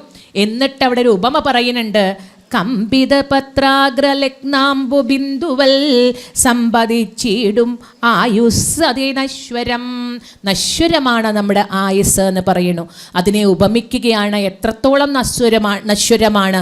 കുറച്ച് മുമ്പേ നമ്മൾ കേട്ടിട്ടുണ്ട് അല്ലേ? കുറേ അതിൽ പറയുന്നുണ്ട്. ലക്ഷ്മണ ഉപദേശത്തിൽ പറയുന്നുണ്ട്, ഭോഗങ്ങളെല്ലാം ക്ഷണപ്രഭാചഞ്ചലം അല്ലേ, കേവലം നഷ്ടമാവും, ആയുസ്സും ഓർക്ക നീ എന്ന് പറഞ്ഞിട്ട് ഇവിടെ ഒന്നുകൂടി ഉപമിക്കണു. എന്താണ് ഉപമിക്കണത്? ഒരു ഇല, അത് ഇളകണ ഇലയാണ്. ആ ഇളകിൻ്റെ ഇലയുടെ അറ്റത്ത് ഒരു തുള്ളി വെള്ളമുണ്ട് വിചാരിക്കൂ. ആ തുള്ളി വെള്ളത്തിന് എത്ര നേരം അവിടെ നിൽക്കാൻ കഴിയുക? ഇളകാത്ത ഇലയാണെങ്കിൽ ഒരു പക്ഷേ കുറച്ചും കൂടി നേരം നിന്നു വരും. അപ്പോൾ ഇളകുന്ന, അതാണ് കമ്പിത പത്രം. കമ്പിത പത്രം പറഞ്ഞാ ഇളകുന്ന ആ പത്രം ഇല, അതിൻ്റെ അഗ്രത്തിൽ അറ്റത്ത് ഒരു ബിന്ദുവായിട്ട്, ഒരു തുള്ളിയായിട്ട് നിൽക്കുന്ന ആ തുള്ളിക്ക് എത്രത്തോളം സ്ഥിരതയുണ്ട്? അത്രയുള്ളൂ മനുഷ്യൻ്റെ ആയുസ് എന്ന് പറയുന്നു. ഇനി പറയുന്നു, ജീർണവസ്ത്രങ്ങൾ ഉപേക്ഷിച്ചു ദേഹികൾ പൂർണ്ണശോഭം നവവസ്ത്രങ്ങൾ കൊള്ളുന്നു. ജീർണദേഹങ്ങളും ഔവണ്ണം ഉപേക്ഷിച്ചു പൂർണ്ണശോഭം നവദേഹങ്ങൾ കൊള്ളുന്നു. ഇനി അവിടെ ഭഗവത്ഗീതയിൽ പറയണ പോലെ തന്നെയാണ് പറയണത്. എന്താ പറയണത്? ജീർണവസ്ത്രങ്ങൾ ഉപേക്ഷിച്ചു ദേഹികൾ. നമ്മൾ പല പല വസ്ത്രങ്ങൾ വാങ്ങിക്കുന്നുണ്ട് പലയിടത്തുനിന്നായിട്ട് അല്ലേ? ആ വസ്ത്രങ്ങളൊക്കെ നമ്മൾ വാങ്ങിക്കുമ്പോൾ ഇത്രയും കാലം നമ്മൾ ഉടുത്തതാണ്, അയ്യോ ഇതെൻ്റെ ഭാഗമായതാണ്, ഇതെടുത്തിട്ട് ഞാൻ എവിടൊക്കെ പോയതാ, എന്തൊക്കെ നേടിയതാണെന്നൊക്കെ ചിന്തിച്ച് ആ വസ്ത്രത്തിനോടൊരു ഒട്ടലുണ്ടാവും. ചില ആൾക്കാർ ഇങ്ങനെ ചിന്തിച്ച് ആ പഴയ വസ്ത്രങ്ങളൊക്കെ ആർക്കും കൊടുക്കാണ്ട് അങ്ങനെ ഓരോന്നും ഓരോ മെമ്മറിയാണ് പറഞ്ഞെടുത്ത് വയ്ക്കുന്നവരുണ്ടാവും ചിലപ്പോൾ അല്ലേ? അതിനോടുള്ളൊരു ഒട്ടൽ. കാരണം ഇത് ധരിച്ചിട്ടാണ് അന്ന് ഞാൻ പോയത്, അന്ന് എനിക്ക് ഇങ്ങനെ ഉണ്ടായത് എന്ന് പറഞ്ഞ് സന്തോഷം. അപ്പോൾ ഇന്നും ഉടുക്കണ വസ്ത്രത്തിനോടൊരു ബന്ധം നമുക്കുണ്ടാവും. പക്ഷേ ആ വസ്ത്രവും ജീർണിച്ചു കഴിഞ്ഞാൽ എത്ര കാലം അപ്പോൾ ഒരു വസ്ത്രം നിൽക്കുക അല്ലേ? അതിനും ജീർണത വരും. ജീർണിച്ചു കഴിഞ്ഞാൽ നമ്മൾ എന്ത് ചെയ്യണം? ആ വസ്ത്രത്തെ എത്ര പ്രിയപ്പെട്ടതാണ്. ഇപ്പോൾ ഉദാഹരണത്തിന് നമ്മളിപ്പോൾ ഒരു ഷർട്ട്, നമ്മൾ കുട്ടിക്കാലത്തിട്ട ഷർട്ടാണ്, നല്ല ഇഷ്ടമുണ്ട് പറഞ്ഞിട്ട് 10-35 വയസ്സാകുമ്പോൾ ഷർട്ട് കൊള്ളിക്കാൻ നോക്കിയാൽ കൊള്ളൂ? ഇല്ല അല്ലേ? അതിന് ജീർണത വന്നു, അല്ലെങ്കിൽ നമ്മൾ വലുതായി, എന്തെങ്കിലും ഒരു മാറ്റം വന്നു, നമ്മുടെ ശരീരത്തിനും അതേ മാറ്റം വന്നിട്ടുണ്ട്. അപ്പോൾ അതുകൊണ്ട് ആ ജീർണ വസ്ത്രത്തെ നമ്മൾ ഉപേക്ഷിച്ച് പിന്നെ നമ്മൾ എന്ത് ചെയ്യണു? വസ്ത്രം വേണം. അതുകൊണ്ട് എന്ത് ചെയ്യണു? പുതുവസ്ത്രങ്ങൾ വീണ്ടും വാങ്ങണു, വീണ്ടും അത് ജീർണാവണു, പിന്നെ നമ്മൾ ഉപേക്ഷിക്കണു, പിന്നെ നമ്മൾ പുതിയ വസ്ത്രങ്ങളെ സ്വീകരിക്കണു.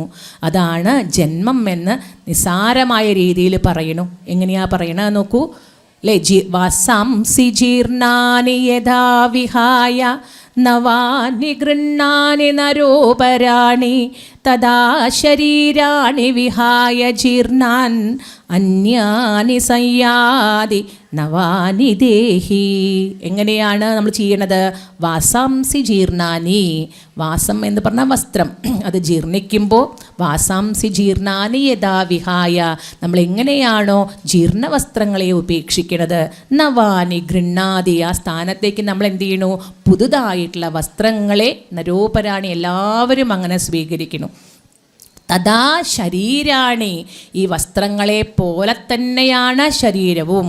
തഥാ ശരീരാണി വിഹായ ജീർണാൻ അന്യാനി സംയാതി നവാനി ദേഹി. നമ്മുടെ ദേഹത്തിൽ കുടികൊള്ളുന്ന ഈ ദേഹി ഉണ്ടല്ലോ, ഈ ദേഹി അനശ്വരമാണ്, ആത്മാവ് അനശ്വരമാണ്. ഈ ദേഹം എപ്പോൾ ജീർണിക്കണോ ആ ദേഹത്തെ വിട്ടുപോണു, എന്നിട്ട് പുതുതായ ദേഹത്തെ സ്വീകരിക്കുന്നു. ദേഹിക്ക് ഇരിക്കാൻ ഒരു സ്ഥലം മാത്രമാണ് യഥാർത്ഥത്തിൽ നമ്മുടെ ദേഹം.